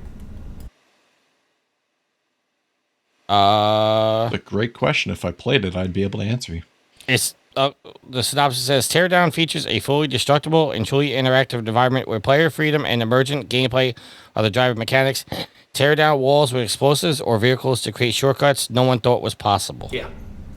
Man, they're getting really good with these buzzwords. Something Red Faction did years ago, right? Yes, but that's fine. No, and it's all voxel based, and it's not open world. It's like level puzzle based. I've played it. I played the Steam version for a while. It's a good game. It's fun. It's one of those where you are on your own to figure out how to get to the objective, and the emergent gameplay with destruction is always fun. Oh man, I'm way too stupid to play that game. Man, not even Tricky has a shot to throw at me there. I said, for once in your life, Tricky, to celebrate 600. Because I don't pick on you guys the way you guys pick on me. Don't give us that. Kayla says, damn, I miss Red Faction. Everybody Yes. Everybody does. That game was absolutely. It was great. Destroying something, knocking down the base, and then all you have left is like a little slither of the base, and yet it's still standing. And then you walk away, and then all of a sudden it falls down moments later. Jeremy says his kids are loving Teardown. There's a very healthy games discussion Slack channel at NVIDIA, and one day somebody was talking about Red Faction Guerrilla, and suddenly Eric Arnold, who worked on the physics system for Red Faction, he's replying, and I'm replying, and then Dave Baranek, who did like all of the open world streaming, he's like, and there's about 8 to 10 of us that worked on Red Faction that are at NVIDIA, and all the other people from around the world are like, whoa, we didn't know we had the Red Faction developers here. It was the very first Red Faction I played. My buddy, actually, I kept bringing my PS2 over to my cousin's house so we could play PvP. And the most fun I had was using that sniper railgun that could see heat vision. And then as I'm tracking him, I'd use a rocket launcher to blow the ground out from underneath him, drop him down to my level, and hit him. That was some genuine fun that just is not around these days. The fact that the players would destroy the objective, their own objective, put one of their team members in there with that gun and then rebuild the objective around them, and then they would just sit in that and snipe the enemies. Rick says Earthworm Jim. No, Earthworm Jim did that first. For the next 2 hours. I'm sorry. Also, I didn't set it up on this scene, so it didn't play it. But Nitro played the sound for 1,000 channel points, so I have to play it now. What? Good point spent. There's your wrestling talk there, Daryl. Hey, real quick, Jeff keeps mentioning NVIDIA because obviously he works there, but I do want to give a shout out to Jeff and NVIDIA because every time the graphics for Metal Hellsinger was the NVIDIA GeForce GTX 1050. So every time I load that game up, I thought of Jeff. I'm like, NVIDIA, go Jeff. I don't even work in that division. And somebody asked me one time, Jeff, they says, now that you know Jeff and he works in NVIDIA, can he hook you up with a 40 series graphics card? I was like, no. Apparently everybody thinks I have to hook up since I know you now. Nothing I'm going to say on an open podcast about that, for sure. Yield, did you say whether or not you played Teardown? No, I have not. All right, me either. So next question. Daryl, final question is, Daryl asks, when is the next trophy war? Whenever you decide to put on your big girl panties and sack up, buddy. Oh, stop. If you all start now and turn your PlayStations on, you might be able to get it after the system update next week. Whenever we decide to actually have legitimate rules instead of it just turning into a Telltale war. The last war was no, it wasn't. It was structured nicely. It was. You have yet to have a structured war. The last war we did. Well, I wasn't in it. No, because you. We did it. The way we structured it, the last one was you had to have the most trophies, the most plats, and it was the rarest trophy. And the team that got the most out of all three of those got a point, and then whoever got the most points won the platinum trophy. And we swept all three categories. That contest was bullshit. I was on the winning team and it was bullshit. You weren't on that one. Oh yeah, you were on that one. Yes, it was me. That was Yield, Lucia, and Donnie. That was our team. Oh yeah, okay. So, I'm sorry. The first one. That was the first war. I apologize. The second one was. What did we do for the second one? I don't know, but Yield wasn't involved, and neither was I. I think we just did the most trophies. Yeah, most trophies and most plats. The second one, because the first one turned into a Telltale war. I'm sorry, like competitions where like you have to spend an inordinate amount of time playing video games to get the most trophies and feel that pressure. I don't want it. No thanks. Somebody's bugging me for dinner. I got to step away for about 2 minutes. Okay, we take care of we take good care of our good boys and girls. Skull in the chat says, so long story short, he's an Xbox user. I told you 20 years ago, to get off that train, but you didn't listen to me. He says he's jelly on all the PlayStation exclusives, God of War and Spider-Man. And I'm supposing that the 3 dots that I think he's cursing because it got him last time is Destiny, but Destiny's not exclusive, so I don't think it's Destiny. I'm trying to figure out who MZ is trying to voice ban in real life. Is he trying to voice ban somebody? He just redeemed 30,000 bits for IRL voice ban. I don't see that on my chat. Look at that. Nitro's making saves in Rocket League and in the chat. Nitro, who do you want to mute? And we'll just make sure they don't talk for, 5 minutes. Oh, he's trying to mute me. Well, Tricky. That'll be easy. Well, he said actually proven gamer. So. So with that said, actually, this is the perfect time. Let's move on to Sophie's trophies.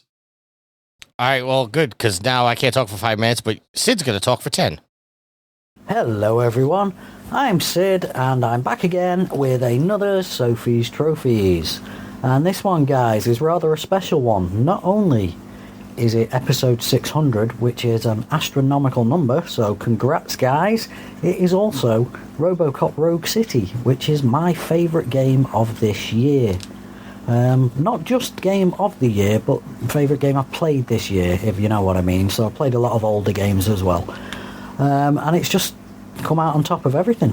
It's not perfect, and some of the voice acting does leave a lot to be desired, but play-wise and graphics-wise, it looks very nice, plays nice. Peter Weller is back as RoboCop, so that is always a plus. All the other characters are voiced by sound-alikes. Some of them are okay, some of them aren't that good. The bad guys, their voice acting is really hit and miss. So, the game itself is a first-person shooter with light RPG elements.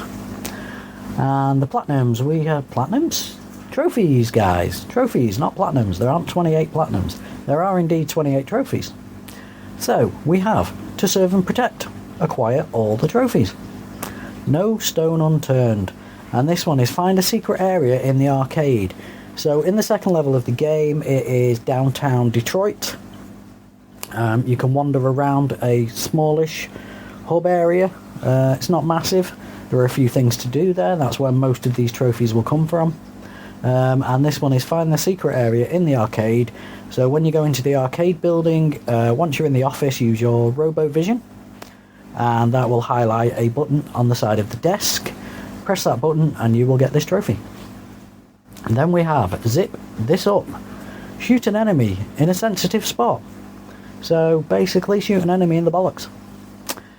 Good Eyes Murphy. Find a PCP for Auto 9 in a secret area of the steel mill. And that is exactly the way it's spelt and written out, guys. So the PCB, printed circuit board for your Auto 9, which is your main weapon. There are loads of these to find, guys. There are about 4 or 5, and each one has a set upgrade path that you fill with nodes. And in the steel mill there is a big train, big yellow train. You press a button on the train and it will go forward for a certain amount of time. Once it stops, climb up to the top of the train and it will lead you to a little secret area. Then we have live by the bike. Shoot the gas tank of a moving motorcycle. Plenty of places to do this one, guys. There are loads of motorbikers about, so just make sure you hit the gas tank and you'll get that one. Then we have strikeout. Eliminate an enemy using a throwable object. So yeah, throw something at an enemy.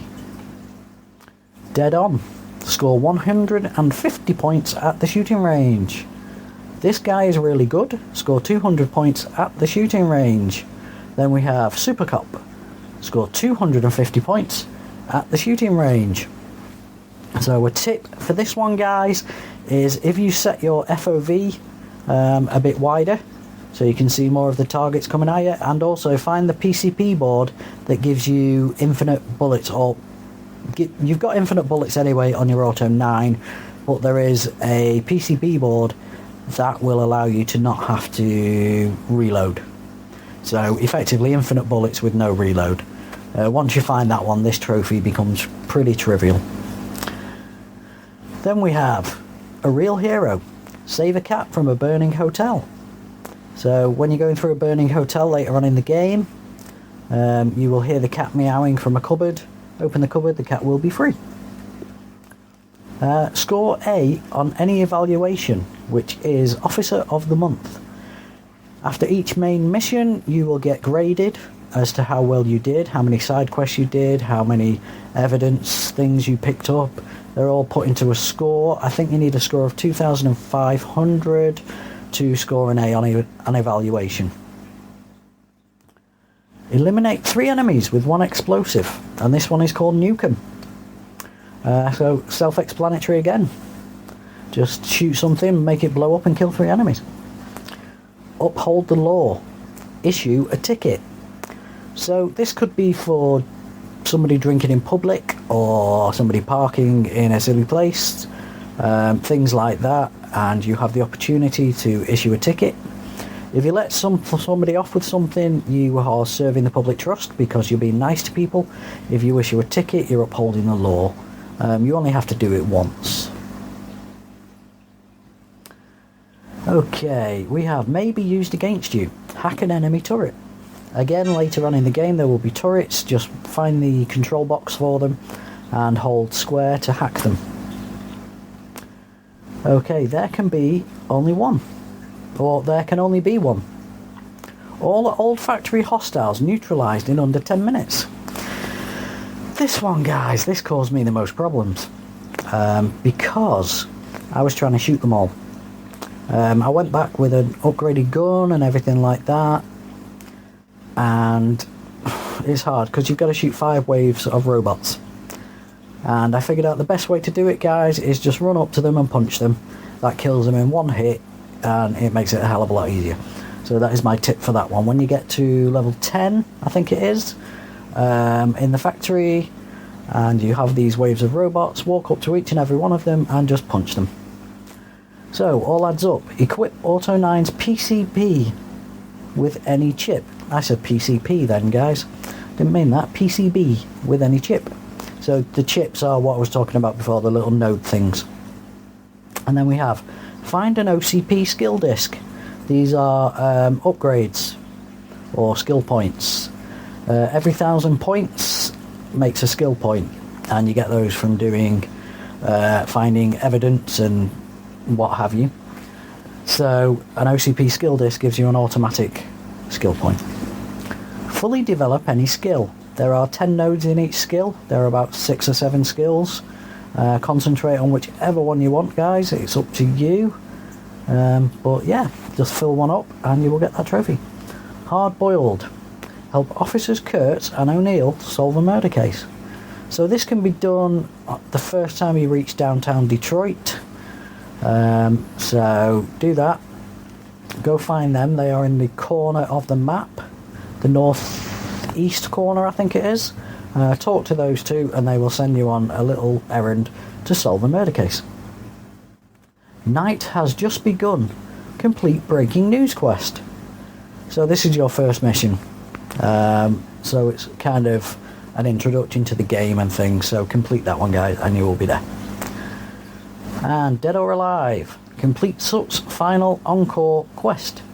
So Sut has a rather irritating voice. He is really annoying when he's talking. But, you know, once you take him down, he will shut up. And then we have 20 seconds to comply. Complete Street Vulture's Turf quest. So at the end of this one, guys, you have to fight an Ed 209.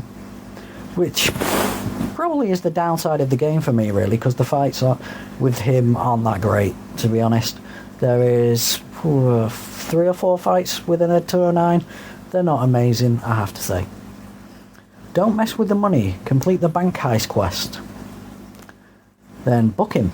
Complete Ghosts from the Past quest. Then we have Let's Talk. Complete Wendell's Confession quest. And then Cashing Out. Complete the Man Himself quest. And then Not Arresting You Anymore. Complete No Way Out quest. And then Nice Shooting Son. Complete the game on any difficulty level. Now, I didn't want to tell you too much about the quests themselves because there are certain story beats in there that you won't know if you've not played it yet. But that, guys, is RoboCop Rogue City. Well worth playing, apart from some dodgy voice acting. And once again, guys, congratulations on 600. I will talk to you soon, and everybody take care. Bye. All right, so let me catch up on the chat before you go, Matt. Nitro, I think, said, Nitro said V is now with the boss. Rick said that Mutant Me was all part of shenanigans. And then I proved to Nitro that the hidden word worked, and now he's saying that I should give him the prize, but I'm not. That's it. That sounds pretty Matt, petty. you're on. No, because he said it's either a scam or a spam, and I changed the word real quick to show Nitro it worked. It worked, and now I reset the word. I'm just saying, in my entire time of listening to this podcast or watching this podcast on Twitch, I've never seen anybody win the secret word. Nobody's gotten it in 4 years, and it's a pretty common word too. It's the same word this entire time? The entire time, nobody's ever gotten it. And how do you find this word? All you need to do is just type in the chat, and if you type this word in any way, shape, or form, you win $200 in PSN credit. Jeff, this is work for your AI division. I'm assuming that the word is system update. Maybe somebody should try typing that into the chat. So wait, people just have to type random words in the chat, or just random words associated with the show, and much like Rick is doing right now, and hope they land on it. Oh, actually, related story. Although I haven't run it in a while. You used to get Microsoft points for doing Bing searches, and then you would get bonus Microsoft points for using Edge and do Bing searches. And someone who may be the most respected guest on your show maybe downloaded the entire Oxford English Dictionary as a text file, and then had a Python script that would just execute searches randomly to run the Microsoft point number up as high as you could get, and was very upset with the news this week that they've taken the Edge bonus off of that. That's hypothetically, though. Hypothetical. Hypothetically, what would the score of this person or amount of this person would have gotten? He stopped doing it a while ago in this fictional story, but he's up there in like double-digit thousands without a problem. So basically, this person never had to pay for Excel ever again. Well, he's never actually used the points because he kind of forgot about them. It's a real Greek tragedies type of story. I will say this, Microsoft kept that project alive a lot longer than Google kept Stadia alive. Yes. Just putting it out there. Yeah.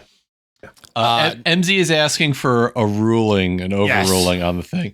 I'm not going to say you deserve $200, MZ. I will say that maybe you deserve a little something for actually getting the thing to work by Tricky helping you out there. So maybe I'll throw him a $20 PSN card. That I think that maybe I'll redirect this non-existent Bing search script to start throwing random words into the Twitch chat. Oh my god! It's not aardvark. The words that Rick is coming up with, and Nitro is coming up with. Nitro says the Division 2 is fake. Rick saying hockey. Nitro saying Rangers. Rick saying New York. Islanders, Devils, Mayo. These are all names that are. So wait, hold on. It's a word, not a phrase, right? It's a word. It's a common word that if you were in a Twitch chat and just talking to the streamer, if you type this word in any way, shape, or form, it would pop up. Yeah, but I don't think you understand how many words that encompasses. Subscribe. Follow. Okay. This is the only. Like. This is the only clue I will ever give publicly. Don't they also do something else? If I was streaming and you came into the chat and you were just having a normal conversation with me, this is a word that you would have typed at some point, but surprisingly, I may have just chose the wrong word. But this is a very common word that somebody in the Twitch chat would say. Watch the word be misspelled. That's why nobody can get it. You know what? Now you got me. Now you got me paranoid today, actually. That's why our hypothetical friend has the dictionary downloaded so that you can double check the word spelling. Oh, God. A nerd named Mark says, watch it be howdy. Oh my goodness. All right. Could it be flash? So, Go back to the question. Oh, wait. Matt, I gotta cut you off for 1 second because there was actually a question I posted. I asked for questions in the Trophy Horrors Facebook 600 chat. Nitro, it's Nitro, not Nitro. What? Caneless says, "How does it feel to have How does it feel to have 600 episodes of pure amazingness to be around Tricky?" And this was posted in thing. Jeff can confirm that it was not come from me. I confirm nothing. Thanks, Jeff. You're welcome. Throw me under the bus. Well, you pitch me the softball. I'm gonna hit it. You know, I'm gonna be real honest here. I'm gonna tug at the heartstrings here. It feels like I listened to a lot of bullshit over the years. That's how it feels. How was that tugging on the heartstrings? I was joking about that. Yield your answer. What was the question? I thought you were just talking. Caneless wants to know, how does it feel to be around 600 episodes of awesomeness? That is me. That's how Yield feels. It's so traumatic he has to block it out by not listening. 600 episodes of awesome that is you. It ended at episode 1. You were on episode 1. That's when it ended. Thanks. You're welcome. The spirit of Trophy Horse died when Donnie left. Oh! I think that was episode 101. Is that long ago? Donnie left that long ago? I would have to research, but he was early on. Maybe 100, 150, somewhere Honestly, around if you asked me if it felt like I've done 600 episodes of a podcast, I would tell you no. But then again, we can say that about every aspect of our life, where it's like, man, I last saw you 20 years ago. It feels like yesterday. Just for context, that's 12 years. Honestly, it doesn't feel like it. Podcasting? 12 years of Trophy Horse.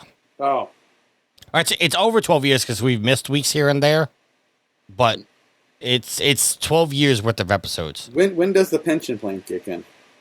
A year 20. When you guess the secret word in the chat. When you Your pension is a $200 PSN card. Just so you know, there's a race in the chat right now to get the word. There's a lot of guesses going on right now. Is it a word that would be common in any Twitch chat or a Twitch chat with you? Because I would go straight to bullshit if it was with you. Somebody typed in bullshit. That was not the word. All right. Well, moving on.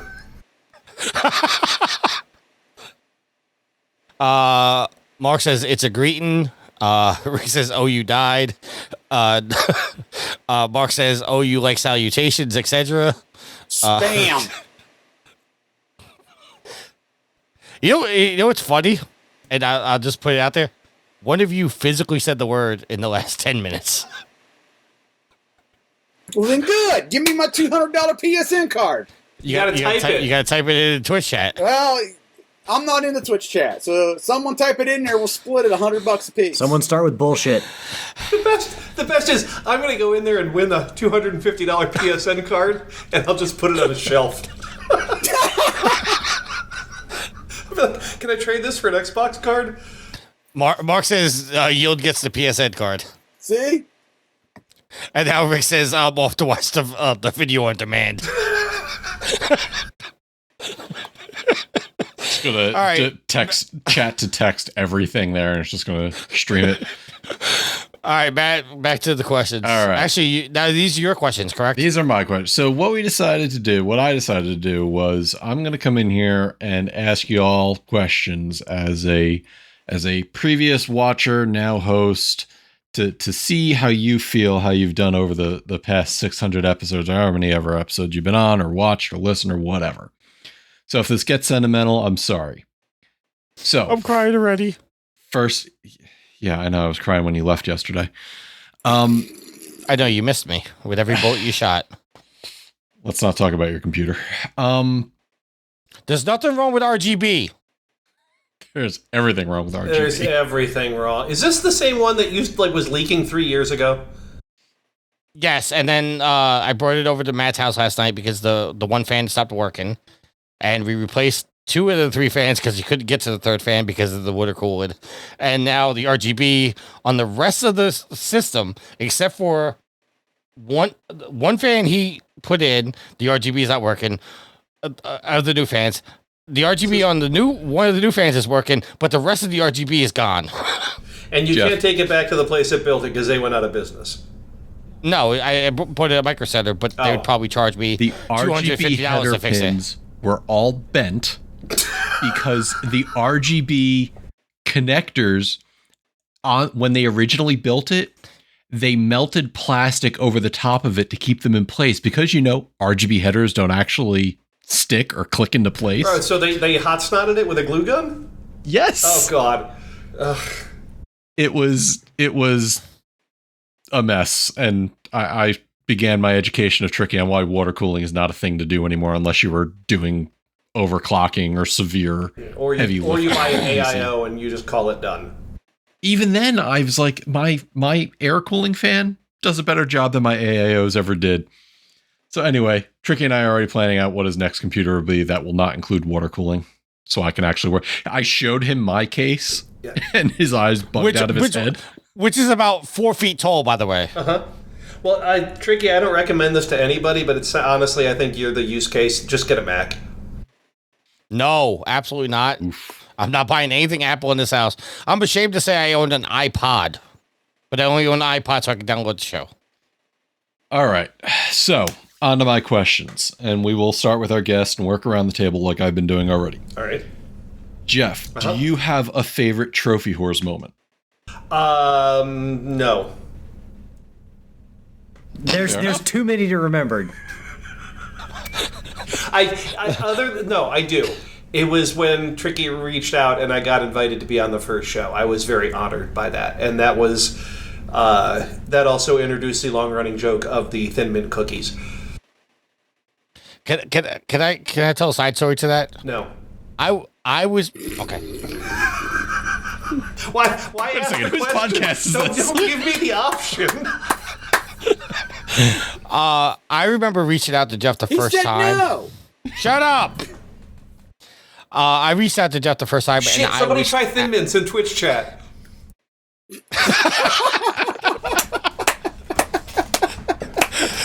Rick actually just wrote in the chat, Jeff, do you have a Trophy Whores moment? But he spelled moment wrong with an N at the beginning. No, the first time I ever reached out to Jeff to come on the show, I was absolutely nervous that he was like, who the fuck are you and why are you contacting me? I'm still like that 12 years later. Yeah, but I gotta tell you, like, I said this on previous shows with Jeff. When Jeff comes on the show, like, he speaks so eloquently. I can't say that word. But I'm actually sitting here sometimes, like, totally, like, I've gotten stupider because of how smart Jeff is. And like, I don't even have the knowledge base to fully understand everything he says. But then I go back and listen to the episodes. I'm like, okay, I don't know what he's talking about. Then I start doing research. But the first time I ever reached out to Jeff to come on the show, I was a nervous wreck that he was going to say no. That's the worst you could do is say no, and you go about your day. Going back, just making sure we capture a nerd named Mark came in and said, hey, congrats on 600. However he's doing. We're doing good. We're just, and we just went to commercial, so I'm pretty sure he won't hear this. Yes, Anyways. commercials. Can you guys still hear us? Because it might just be a commercial break for you. Are we hawking PCB way today? I'm fairly certain that most of these people are not subscribed, and therefore they're watching a Subaru commercial at the moment. Oh, yeah. Dear. All right, Tricky. Kayla says I turned Jeff into a hot chick. Tricky, do you have a favorite Trophy Whores moment? Yes, and I think it's probably gonna be shared by Alex and Yield at the same time. My absolute favorite was bringing Sid on the show after we got his email. That completely changed my thought process of what we were doing as a podcast. I never thought that our voices in any way, shape, or form could be a comfort to somebody in such a time like that, that I always look back to that moment. I actually have his email printed out and framed and put on my wall to remind me to stay humble every day. I hate to say it like this, but it's easy to get an ego when you see the numbers that of people that download the show and how many people reach out and how many people look forward to you. And then you get messages like from Caneless that says, you know, oh, the awesomeness that is Tricky. Like, there's people, and I'm saying this humbly, please understand.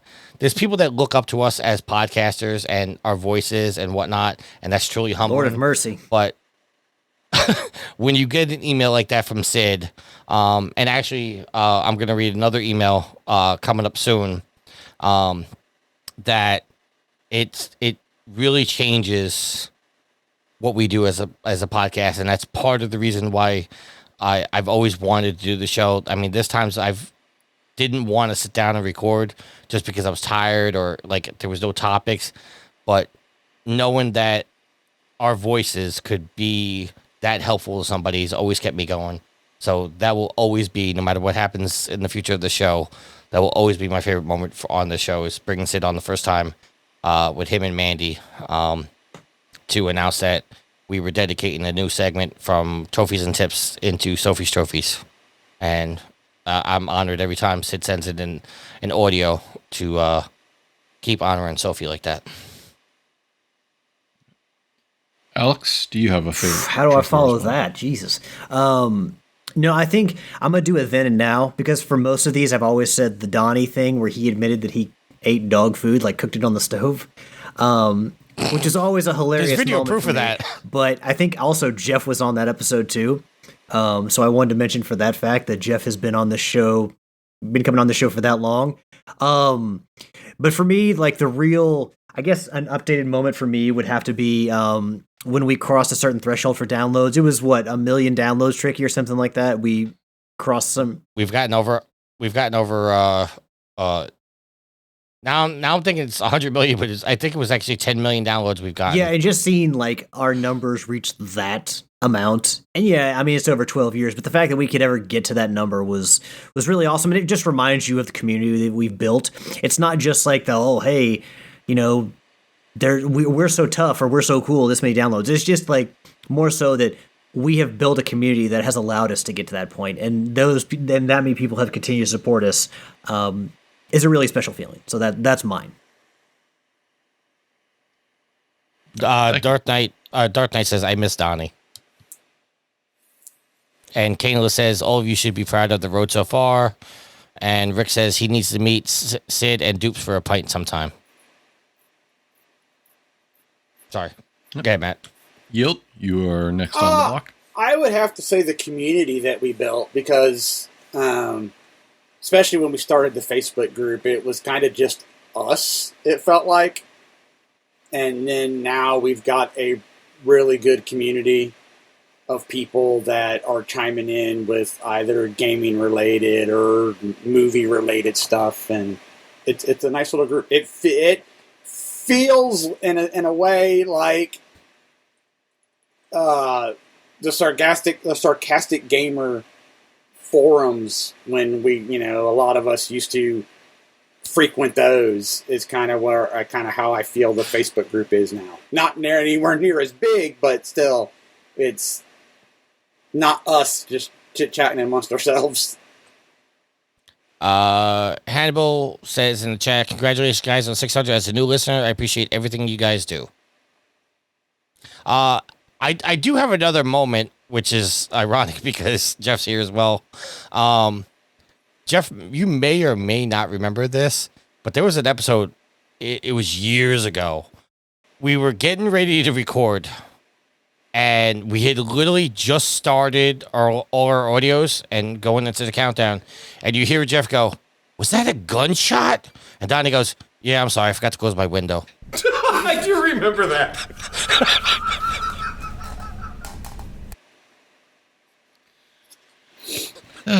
Hard knock life up there in Detroit. Freaks come out at night. Yeah. The only thing I can add to that is not just the team that's on here now, but all the other people that we've brought on. Yes, including Redbeard Rick and all the other guests that we've had on, and making friends outside of this small group and expanding the realms of where we know people from. So definitely all the guests that you guys have had on over the years. You mentioned earlier, Tricky, an email. Do you want to go ahead and read that, or have an audio you want to queue up? Let me do the email. I just got to bring it up real quick because trying to do things on my phone. This actually comes from, he's in the chat right now, from Nitro. Says, I don't think you guys got the copy of this, so I'm reading this live to you guys. Hello, everyone. It's been a blast finding this wonderful podcast. It's been quite a journey these last 3 years listening to you all and becoming a part of your great community. I've been thankful to have found a family and friends with you all. I started listening at a time when I lost someone really close to me, his mom, and this group unknowingly helped me get through it all and grow. Thank you for all that. I can't believe it's been nearly 250 episodes since joining. So many great memories that have been made and shared since then. Small shout out to all the amazing guests you've had a part of each episode. Thanks to people like Daryl, CJ, Gareth, Rick, and numerous others for recommending your group/show to me. I'm looking forward to many more wonderful episodes. Thank you, Tricky, Alex, Yield, Matt, Veronica, and the others for making this a welcoming podcast and community. Happy 600. Nitro, I've only got one thing to say to you. Well, two things. One, thank you, and also remember that you're much better in multiplayer games than your brother is. I've played with his brother. Yeah. Wait, what did you play with his brother? Red Dead. Oh, okay. Red Dead 2. For some reason, I thought his brother was big in Fortnite. He is. Well, Nitro also plays Fortnite, but... Yeah. Nitro, I will just say, I did not know that you lost your mother prior to listening to the show, and, it means a lot to me, and I'm sure to the guys that we helped you get through that. So I thank you for being around. Even though you trolled me a lot, I do appreciate you being around. I appreciate the trolls. Rick says, excuse me, I feel bad for not sending an audio now. I just didn't want to talk. You guys are awesome and love the show. My top third listened to podcasts on Spotify this year. That's right. We were Nitro's first, by the way. Would be higher, but I binged 2 shows. Roboto Love says, congrats on 600, gentlemen. And Rick says, I've only played online once with Nitro, and you trolled the shit out of me. Good times. He's an equal opportunity troller, I'll say that much. He is. You lob it in there, he's hitting it out. Well, it also comes out of nowhere, because you don't expect it, and then Nitro pipes up with something. It's like, what the fuck? Did a bee just sting me? That's what makes it so good. He just waits. The Dark Knight says, y'all, the Blue Show and the Brown Show was great. I wasn't too much of a fan of the Brown Show, but the Blue Show was great. The Blue Show. I was actually on the Blue Show. Not permanently. So was I was on as a guest host once. So was I. Well, then I'm not as proud of that anymore. I will say, ruined his memory for him. I will say that we've had Frolls on the show. We've had Pac-Man on the show. I've been trying for years to get Rothbot to come on the show, but he does not podcast anymore. So I don't think that's ever going to happen. But I am trying to get Rothbart on. I didn't know Rothbart super well. I worked with him on Sarcastic Gamer, but he's kind of one of those guys that I could see just like disappearing from the internet and never coming back. Just like doing his own thing off the grid somewhere. Rick says get MZ on. I think we've had Nitro. He has been on at least one episode. Yeah, he's been on at least once. And then Nitro says, thank you, Tricky. It's not something I talk about openly. No, I understand, dude. I just want to, openly, publicly say, like, I greatly appreciate you sharing that with us. That's not something easy to talk about. If anyone is looking for the episode that Nitro was on, I believe it was in this century of episodes, so it's somewhere between 500 and 600, and it was this century, and it was called "Running on Nitro" was the title episode. But I'm pretty sure it's been in the last 100 episodes. I agree with Alex. I'm trying to get through all the comments of people not trying to guess the hidden word.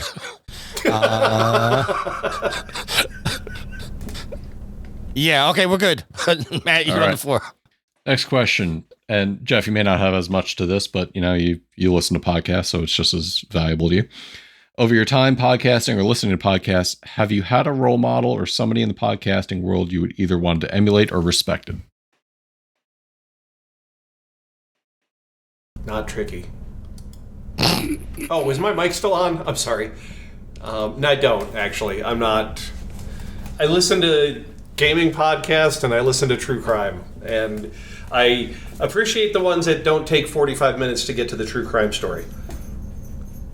Also, I don't know how much you want to emulate a true crime story. Yeah, well, yeah, I mean, there are times in life you might have to, so I really view them more as educational. I got you. To look from Alex. No, my girlfriend. The side eye was like, wait, what? No, my girlfriend likes a lot of that stuff. I mean, obviously there is a fascination with serial killers and stuff of that nature. I just finished watching maybe about a couple weeks ago, the John Gacy documentary on Peacock. So, I mean, no, I get it. Like, true crime is one of those things that a lot of people like to listen to. I'm sure there's a huge boom in that genre of podcast, even though, like, listening to them can be kind of terrifying because, like, holy shit, people can actually do this.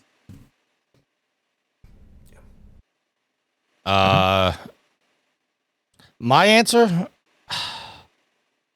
has got to be Doc.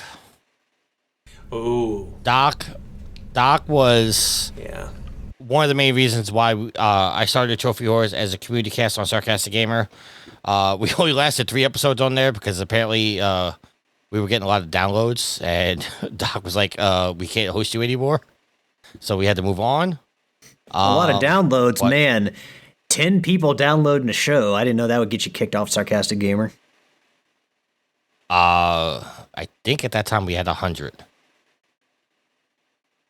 That was a long time ago. I don't remember. But Doc was like, just the feed was just, it was running ragged. So, yeah. I'd say Doc, because he gave me the inspiration to do the show.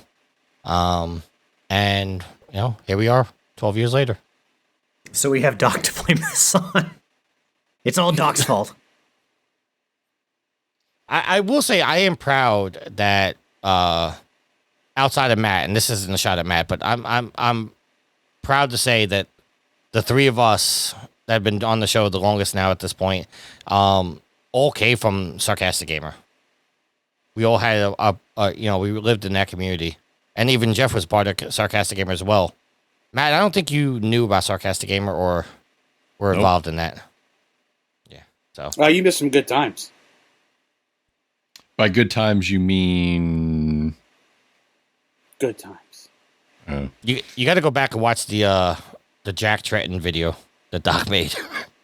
That's still a classic to this day.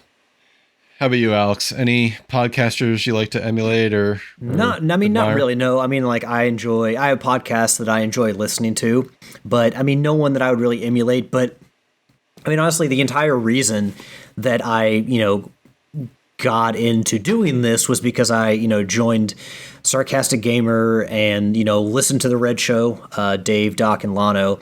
And,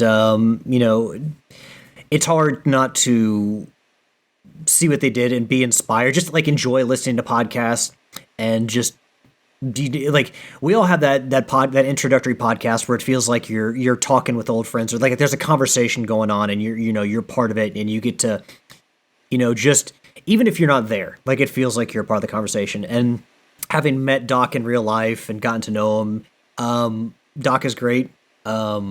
He's fantastic, such a superb person. So getting to work with him and see, him get Extra Life started and get everything up and running, and just, hear not only like that super important work that he did, but also like the fun stuff, like all the parody videos and stuff like that, being there for the release of those and just listening to the podcast every week. He shows you both sides, the side that can be really fun, but also the power that we have to change things and make things better for other people. So it's hard to say anybody else but Doc for that, especially if you came from the Sarcastic Gamer community. Ashley in the chat says, I actually stopped listening to true crime because almost every story is, quote, woman gets murdered by angry man, and, quote, rinse and repeat. It gets depressing. She only listens to book podcasts now. As far as Matt being part sarcastic gamer, Rick says no. Matt's just sarcastic. He is a sarcastic gamer, though. And Skull says every woman loves true crime. His fiance loves all of that. Yeah, we're up to date. All right. Yield. I don't know if I emulate anybody. I remember listening to the Blue Show. I remember listening to SG Radio. And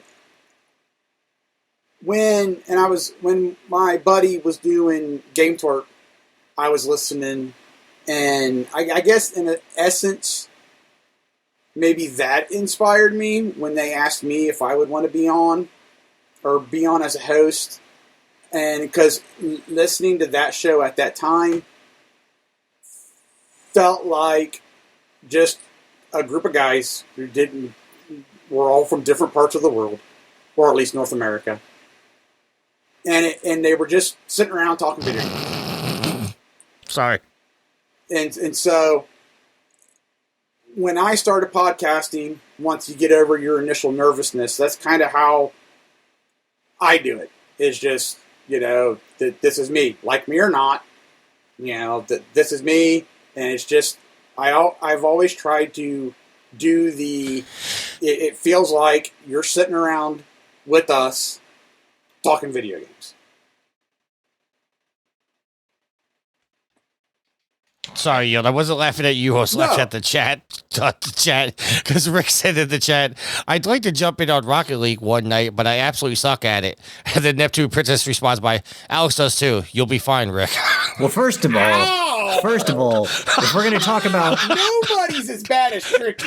Let me put that If we're going to talk about somebody sucking at Rocket League, it's definitely not me. I was actually going to respond by saying, don't worry, Rick. I suck and they let me play. But Ashley jumped in just perfectly.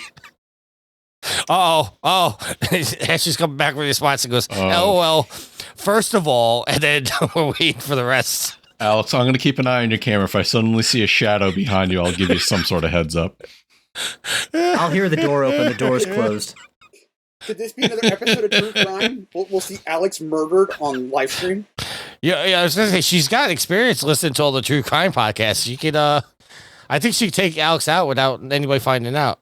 I was going to say, she could there's a big old large window here in our sitting room next to where I'm podcasting right now. She could just push me out of that, but I think it might be a kind of a giveaway and be way too obvious.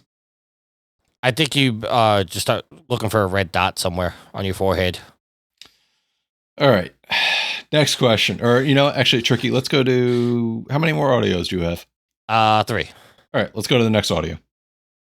Hey dudes, Dex here. Just want to congratulate you guys on a massive 600 episodes. Massive effort. Well done. And thank you for keeping me company through them long shifts.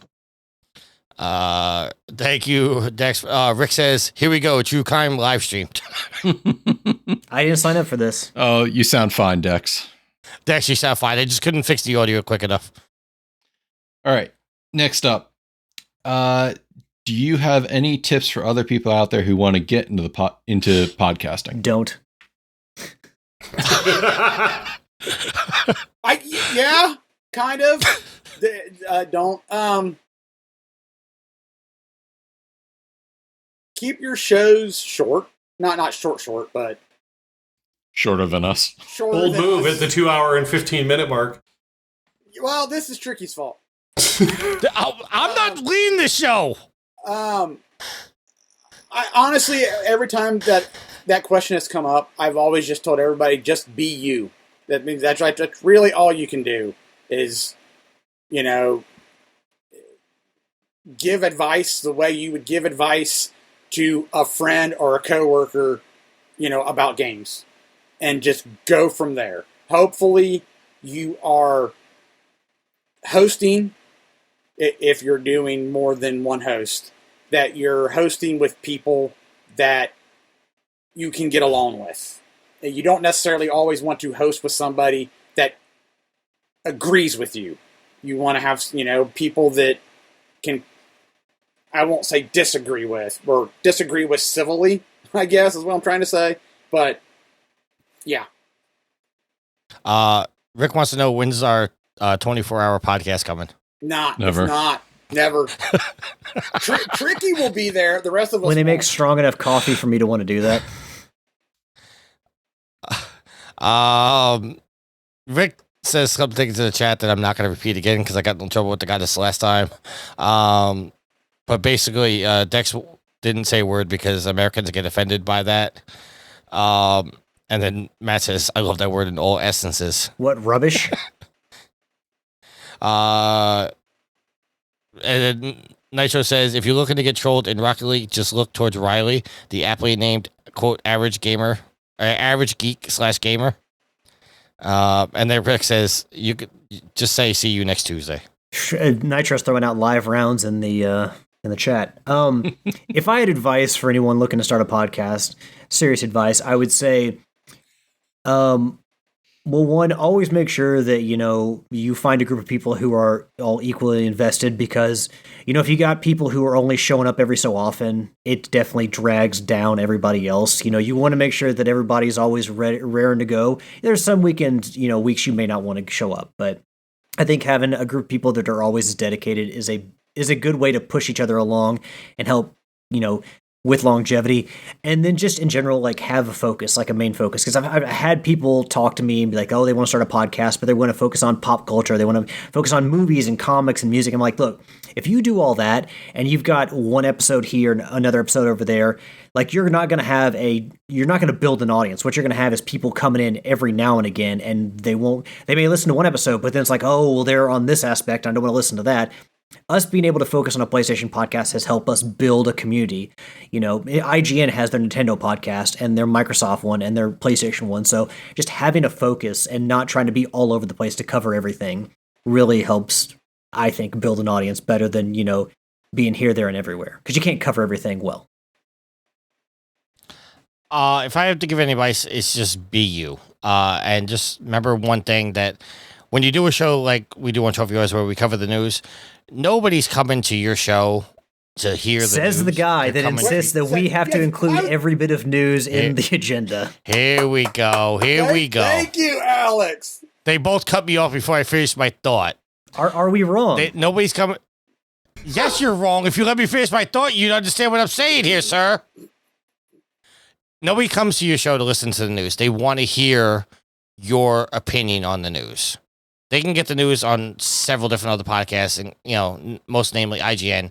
But you also got to listen to your audience too, because for a while we were covering the Microsoft acquisition, and then the audience just came back. It's like, dude, stop fucking talking about this already, and we had to listen to them. But it was heavens. But when Jim Ryan leaves PlayStation or something like that happens, or a studio gets closed, they got the news somewhere else. They want to know our opinions of it and what we think of it. And you got to stay true to yourself. A podcast is really just a headset, a microphone, and an audio recorder of some sort that you just piece together. It's not hard to do, but as Alex and Yield have already touched on it a little bit, the hardest part is just sticking together with a group of guys that, you love them some days, you hate them some days, but they're your brothers in arms, and, that's what it takes to really podcast. So if you want to start a podcast, just be committed to it. Find a good host with you, and just, realize that people aren't coming to you for the news. They want to hear your opinions. And if you're fake, people will see through that, and they will not come back anymore. Hey, real quick, can I ask Jeff a question? Because you mentioned Jim Ryan. And if Jeff can't answer this question, then Jeff just say, I'm not answering that question. Okay. Jim Ryan, we got news that he's retiring. Do you think he actually retired, or was he forced to retire? I don't have any indication that it wasn't anything but genuine. Okay. All right. I've not seen any news that would lead me to think that it was them giving him the sort of positive out, but it was more a more negative departure. I've not gotten anything to tweak that to me. Okay. Kayla says he comes for the banter. Rick says, damn, I really want the secret word. Nitro says, wait, this isn't the IGN podcast? Well played. Dex says, I came for the trophies. Rick says, does it count if you type in the chat with not live? I don't know. It's possible. Nitro, this may not be an IGN podcast, but it's IGN adjacent because we all know Tricky's in the pocket. And then Rick has a question, but Matt, I'll let you figure out when you want to ask that. Okay. Why don't you move on to the next audio, though, before I move on to my next, and we'll try to make it final question along with Rick's question. JT here. Congratulations on all of the hard work up until 600, and may your next 600 be just as fruitful. Alrighty, bye. The commish. Haven't heard from him. Thank in you, a while. JT, and maybe one of these days I'll get you to show me how to get the platinum trophy in Mass Effect 2. Okay, so we'll move on to Rick's question before I go into my last question. And so Rick's question: what is all of yours favorite game of all time? So Jeff, do you have a favorite game of all time? No One Lives Forever. No One Lives Forever 2. Okay. Yep. Tricky. Favorite game of all time. It's easy for me to say The Division because I played it the most, but it's not my favorite game. It's got to be The Last of Us. To me, that's the best game, but I don't know if it's my favorite game. Do you want me to go? Do you want us to go around the table so you can think for a little bit? Yeah, because I'm kind of linking to be like that indecisive female at the dinner at the restaurant. Be like, oh, everyone go before me, and I'll make my decision in the menu. Don't just commit, man. Commit. I'm leaning towards A Link to the Past. Okay, but I don't know if I would call that my favorite. Wow. Come on, it's episode 600. Don't waffle. That's the. Can I get the app but have it served with the rest of the entrees? Answer. Alex. So the PlayStation 4 version of Shadow of the Colossus, the definitive way to play that game. Yeah, for the longest time it was Ocarina of Time, but the PS4 version of that game kind of moved me and wowed me in ways that no other game has. So that's what I got. Oh, I thought you were trying to say that there was a PS4 version of Ocarina of Time. No, but I wish. I mean, because Nintendo's taken forever to get it. Here we are at hour 18 of the podcast, and Jeff's a little punch drunk. There is a Wind Waker version called Oceanhorn, which they've just made a sequel for that. Yes. All right. Yield. So, I have multiple since I've been gaming for so long. Super Mario 3, Ocarina of Time. Here, Yield, I'm going to call you out. We got to pick one. If we're going to give Tricky crap, we got to pick one. All right, we got to pick one that's Ocarina of Time. Okay. Valid. I'm truly split, but if I'm going to think of something that brings me back to my childhood and everything else, it's probably going to be Descent 2. Yes. All right, and some comments from the chat. We got Caneless says Mortal Kombat 2. MZ says the original Need for Speed Most Wanted. Rick says Skyrim. Of course you would, Rick. Let's see. It could have been Slay the Spire. Hey. Rick says something nice about me. Say that. Dude, Tricky does have good taste. I only read what is on the screen. I neither confirm nor deny. I feel like he needs to be more specific. Rick, I can confirm that is not the secret word. Deck said no one asked, but mine's Sleeping Dogs. That is actually an awesome game. And as Rick said, he did ask. He asked for chat and the host. So awesome. Blah, blah, blah. Okay. So I'm going to go back to say Link to the Past. Okay. Isn't that what you already said? Well, I said I'm leaning towards it, but I wasn't sure. But I'm going to commit to it. And when you bring your salad, can you bring the dressing on the side? All right, Tricky. What is it? 2 more audios? One. Play this audio. Wait. 1 or 2? Yeah, I played next. Okay, so it's the last one. Hey, Tricky, Alex, Yield, Matt, and all the trophy whores out there. It's Tross, and I wanted to say congratulations on reaching 600 episodes. That is an amazing accomplishment. I know it can be hard to get together and record a podcast, let alone 600 times, but you guys are great. Love listening to you guys every week and cannot wait to hear what you have to talk about on this episode and many, many more to come. Keep up the good work, fellas. Thank you, Tross, and we hope that you and your family are still doing very well. All right, final question to round this out. You guys made it to 600 episodes, and through sheer will, determination, or boredom, you made it. But if you weren't going to do a podcast about gaming, what would you do a podcast about? Jeff?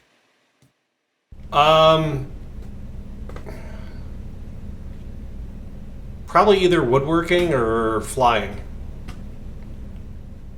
That's right, because you are a pilot, aren't you? I'm currently grounded. I'm working on getting that back, though. Yeah.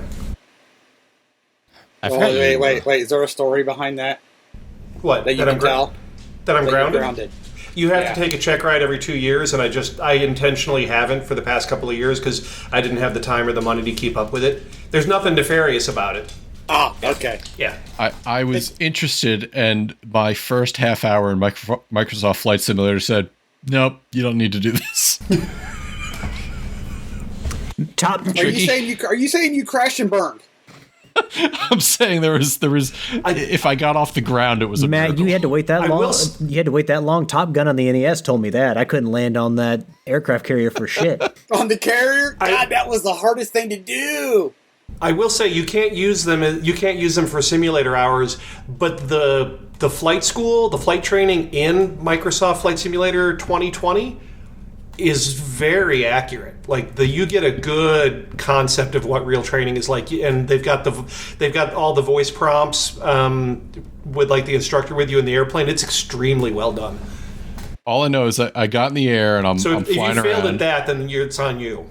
Yeah, no, absolutely. I got in the air and I was starting to I was aiming towards a mountain. It's like, all right, I got to start climbing, otherwise I'm going to collide with this mountain. And as I'm pulling back on my yoke stick or pull float, whatever it needs to do, I'm like, this is not going the way I. Ooh, okay, that's my plane in the side of a mountain. Okay, I'm never going to do this live. You could have just gone left or right. Just saying. I gotta ask, what is going on in the Twitch chat with my feet? I missed something somewhere. Yeah, somebody said something about putting feet in your toilet. You should know what that is. Oh yeah, Tricky. That's the time you try to wash your feet in the toilet, Tricky. That might be my favorite Trophy Horse moment. What? I don't remember this. What happened? You put your feet in the toilet because apparently you had dead skin on your feet, and you were putting your feet in the toilet.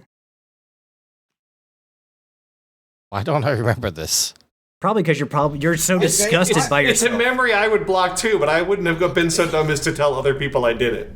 It was. I vaguely remember it, and yeah, it didn't turn out. I also remember this because Homer said, what was this? Yes, Homer had said that there was some big long discussion, and Homer said he was listening to the show at work, and he had to get up and go to the bathroom because when he got to that part, he was so infuriated that you think that was a logical thing to do. If somebody knows what episode this was, let me know so I can go back and listen. Ask the goddess. It was an episode I was on. It's like one of the first Ask the episodes goddess. I was Get on. the goddess on here. I guarantee she remembers. All right. I legit don't remember this, but I'm not saying it didn't happen. If you were to do a podcast other than gaming, what would it be? Either wrestling or the Rangers. Wait, no, you can't come off of people complaining that you don't put enough wrestling content into this podcast and then say that you would be capable of doing a wrestling podcast. Oh, I absolutely, said, Jeff. I absolutely would be able to do a wrestling podcast, but I've heard from numerous people that they do not want wrestling on this podcast. And on top of that, now that we have Matt as a full-time host, it would not be fair to Matt for us to do 20 minutes where he just sits there on camera playing his Steam Deck because we're talking about wrestling. Alex? I would probably say also a wrestling podcast. There was a time, I grew up on wrestling, and there was a time there where I kind of blocked it out and didn't watch it. More recently, I've gotten back into it, so I think that, if we went that route, I'd still be just podcasting with the same curmudgeons that I do now, so, home is where the heart is, so I guess I'd also have to say a wrestling podcast. Well, you did a podcast on Netflix shows, did you? Yeah, it's called The Floor is Lava. It was a watch long thing. It was like a that's- Mystery Science Theater 3000 thing where we would. That was actually a really good show. That Alex actually left Trophy Horse to go record that, and then when that failed, he No, came actually, back to us. I went to go record the Gamers Garage and The Floor is Lava, and yeah, so we would watch Netflix shows and then comment over the top of it, and then that way the listeners could load up the audio and then watch the show on Netflix and kind of watch along with us. Rick says, "Put your wrestling on Patreon so I can choose not to listen to it like Star Wars." Dex, Ow! Rick, Dex, come on! Rick, Dex says, "CM Punk, CM Punk, CM Punk," and then Rick also says, "Give me my Monty Python though." Yeah, Rick, I gotta watch Monty Python because you said you would sub to the Patreon. Have you never watched Monty Python? Oh God, but you're going to become a college sophomore? Please don't. I've never watched Monty Python. No, please don't. Well, The Search for the Holy Grail is classic. It's not something that I've avoided. It's just something I've never done. The one Family Guy where Meg's like, I'm a girl. I don't even like the good Monty Python stuff. Rick says Star Wars sucks since 2003. Anyways, Yield, if you weren't doing a gaming podcast, what would you get into? Honestly, I probably wouldn't podcast at all.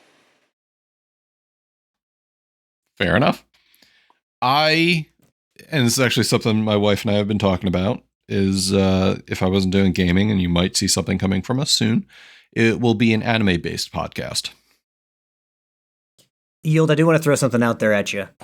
Cincinnati Bengals Sir. podcast. I'm not, as much as I love the team, I am not as fluent in all the history and all that, so.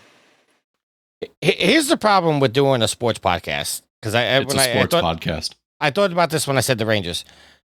You could only really do it during the season. The off season, yes, you could talk about trades and stuff like that, but there's not a lot of news that comes out. You could only really talk about, the games as they played. With a football podcast, you could only do it like every really Sunday, which we do now, but that's 18 weeks unless Yeah, they but here's hit the the thing, playoffs. Tricky. When you're in a market like New York, even some of the Ohio markets, you've got year-round sports, so you could talk about local sports-based teams. You could do the Rangers, then you could do the Yankees, then you could do the Knicks. There's a lot you could do in a market with multiple sports teams. Roberto Love says, I would tune into an anime podcast. Kayla says, a Living in New York podcast. And then Matt says, yep, anime, the missus and I will be starting something in the new year. We're looking forward to that, Matt. And with that, no more questions, no more call-ins, nothing else. I just want to take you all down through a little bit of a podcast memory lane, ask you some of your opinions. But you definitely have hit 600. I appreciate being invited to come along on this journey. I appreciate guests like Jeff, Rick, JT, MZ, Riley, Tross.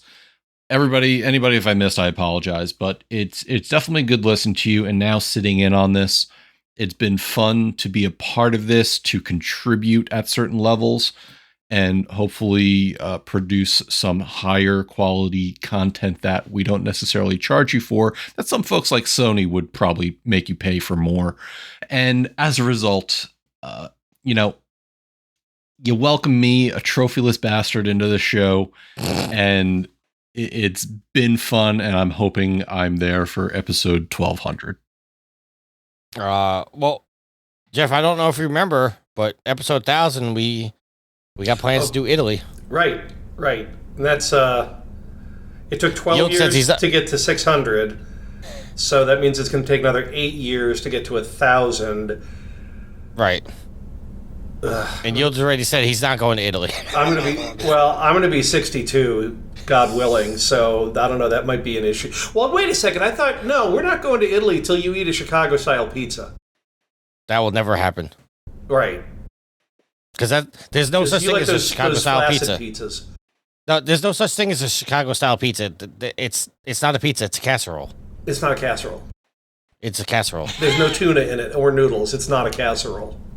Matt, as a New York adjace, this is going to backfire on me. I can just see the face already. I will not finish this question. For those in chat, I am vehemently nodding yes. That trophy. This will not go well for Tricky if he asks me the question that he wants to ask me.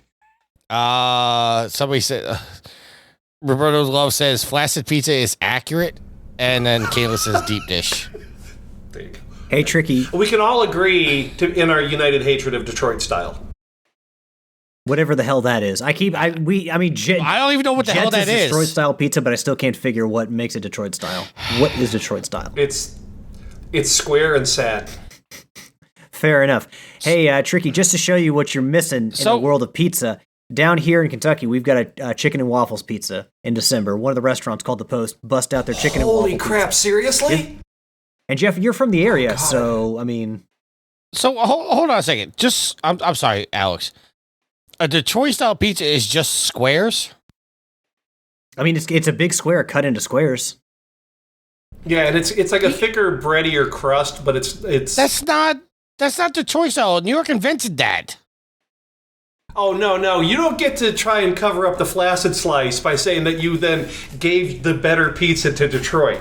Because we can both hate on Detroit pizza, but I'll still agree that Detroit pizza is better than New York. Because when you pick a piece up, it doesn't go... You mean it doesn't look like a piece of wet cardboard? Right. When you invent a pizza where you have to take a pie slice and fold it in half longitudinally to give it the structure to hold it till you bite into it, that's just an engineering failure on a grand scale. Oh, I'm sending a picture in the Skype chat right now. I want to know if this is what you... Oh, I can't.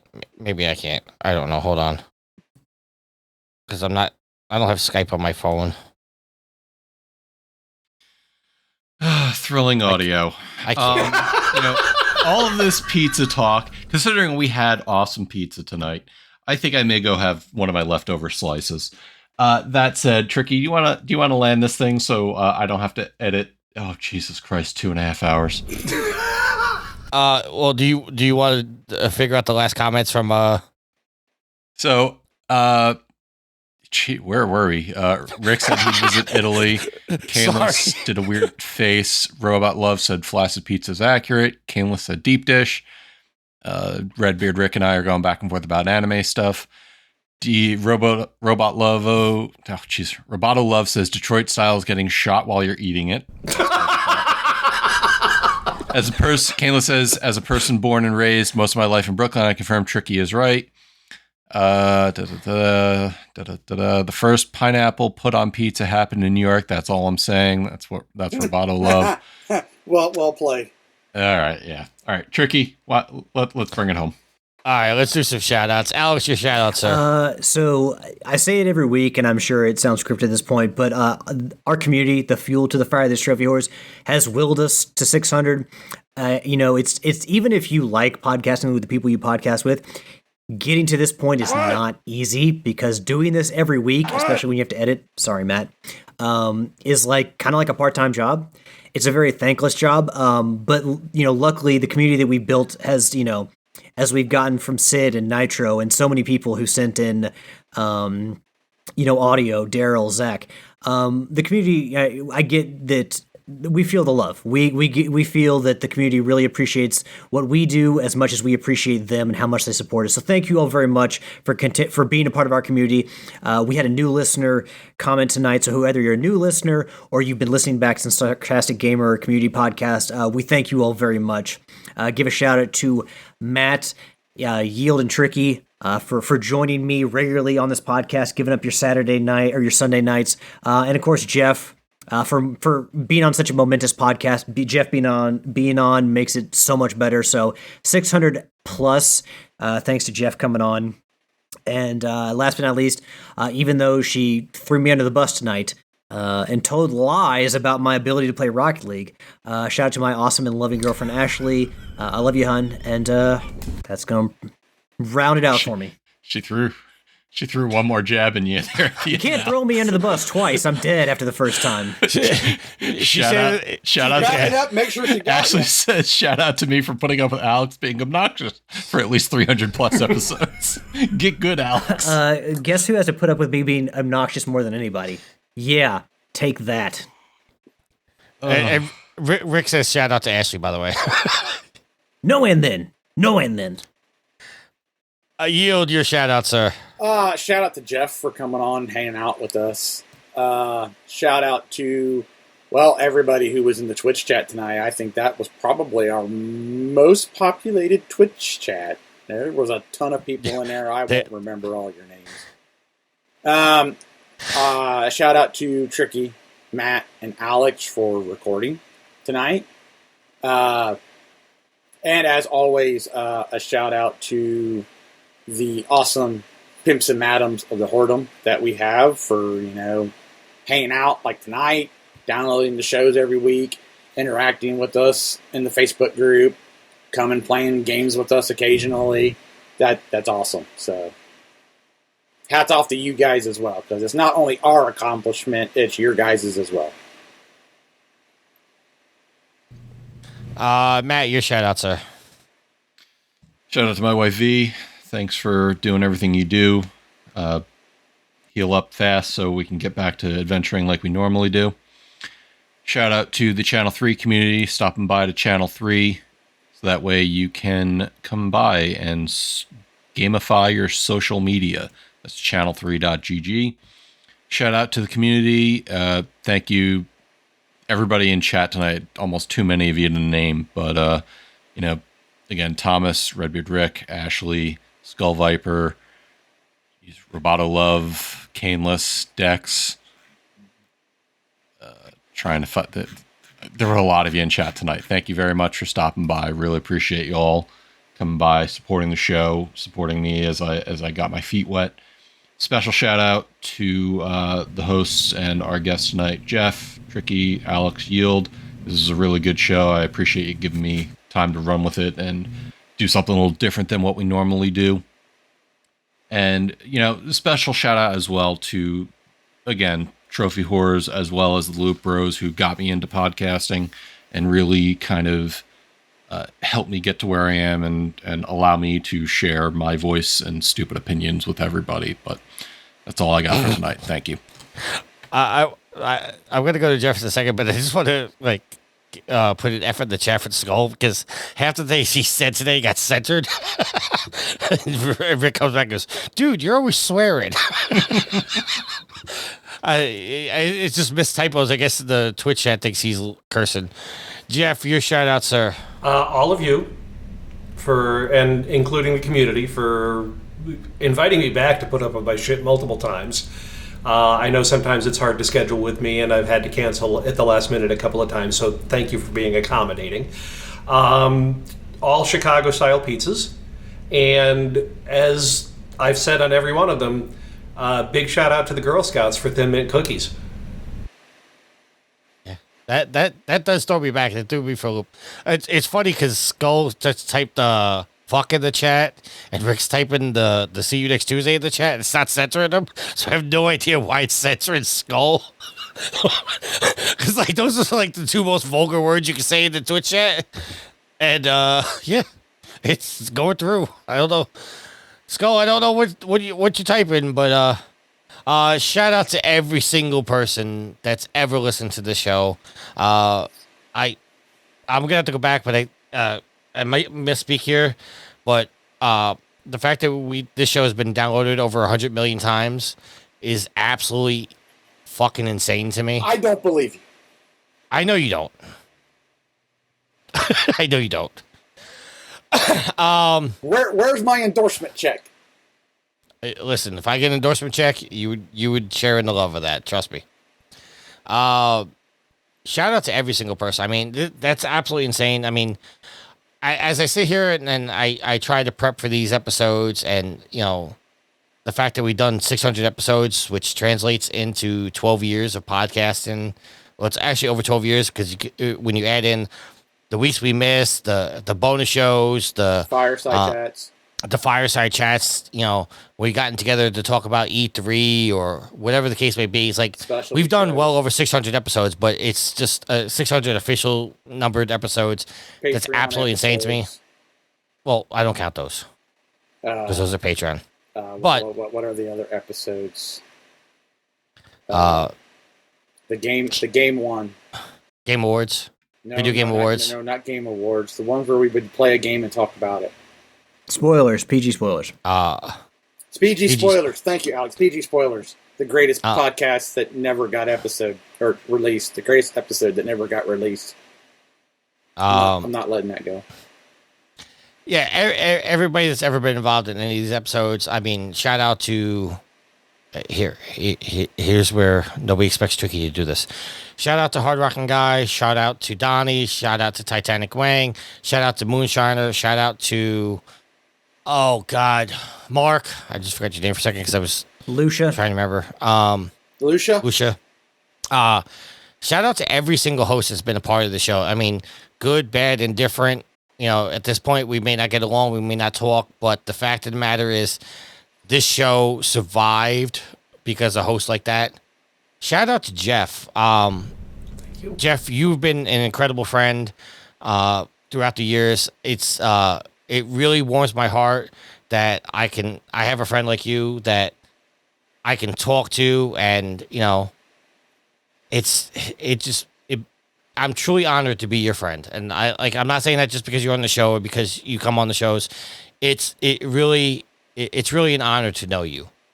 And ditto, and right back at you. And for those listening who may not know, we've never met in person. We are entirely virtual friends, and it's a friendship I cherish 100%. Fun fact, I've never met Alex in real life. We were supposed to meet at the PAX, but unfortunately circumstances didn't meet. I've met Yield one time in real life, and that was at PAX. Yeah. And yesterday was... And Donnie, and yesterday was the first time I ever met Matt in person. Because you're like, fix my RGB shit. And Matt's like, it's the last time you'll ever be in person. Oh God, the look he made. Were you? Be moving soon. Were you there when I kind of made the joke with Donnie? What was the joke? If he ever got the feeling that he was the token black guy. No, I don't remember that. Yeah, I think we were all sitting down for lunch, for supper or something. And I kind of said, I'm not being mean, Donnie. I said, but did you ever feel like you're the token black guy? Because he was the only black guy with a bunch of white people. I remember going to that PAX. I know we're in shout-outs, I'm sorry. I remember going to that PAX, and Donnie and Yield and his wife were all flying in. But Yield's flight was like 2 hours later than Donnie's. So rather than go to the hotel, I picked Donnie up from the hotel, and then we went to an authentic Italian restaurant. And we all did that later. No, we did that again. Oh, okay. But I bring Donnie into the restaurant, and Donnie, being Donnie, doesn't want to order real food, so all he orders is a salad. And then they asked him, what did you want with the salad? He said French dressing, and the waitress almost lost her shit. And Donnie's like, what did I do wrong? It was absolutely funny. It's everything. You don't go into Olive Garden and ask for French dressing. Roberto Love wants to know, when I met Matt in real life, was there a kiss? I said, no, there was not a kiss. I don't even think we hugged, or I think we fist pounded at the end. Matt's looking at the chat like, what the hell's going on? And that was enough. Somebody's going to type fist pounding to see if that's the word. But don't do it in the search engine. Ever since we started doing shout outs, the chat's got crazy, so I'm like trying to watch it to make sure I don't miss anything. Back to the shout outs. Shout out to the goddess who has put up with my shit while I was podcasting. Shout out to Sweet Mama D, who sacrifices 2 to 3 hours of her Sunday every week with me so I can sit down and podcast. I asked her if she wanted to say something on episode 600 because at the show she goes, no, that's your thing, Dad. I don't want to get involved in that. It's Ted 4. Shout out to everybody in the chat. Some of the people that have popped into the chat are long friends. Skull, I've known you for 20 years from when I lived down in Virginia. Dude, you are always in my thoughts and whatnot. And I'm not going to go into details, but we have a long history in our relationship, and I will never take that for granted. Hopefully lots of fist pounding. But I want to give a special shout out to Ashley, to Amy, and to Veronica. And especially to the goddess. They are the counterparts to all four of us. They allow us with the patience to do this every single week. It cannot be understated how much time they sacrifice with everybody here to allow us to do this. So, we may be the faces of the show, but they are the backbone that will allow us to podcast every single week and bring you these shows. So I want to give a special shout out to everybody there. With that being said, if there's nothing else, until next week, happy trophy hunting. Later. See ya. All hail Megatron. Save your last words, then read all me this. Save your last words. Save your last words, then read all me this. Save your last words, then read all me this. Save your last words, then read all me this. Save your last words, then read all me this. The theme song is Venus by the band Even off their album Zenith. Permission granted by the band and 12 Stone Records. You can find them on Facebook by going to www.facebook.com/evenphilippines.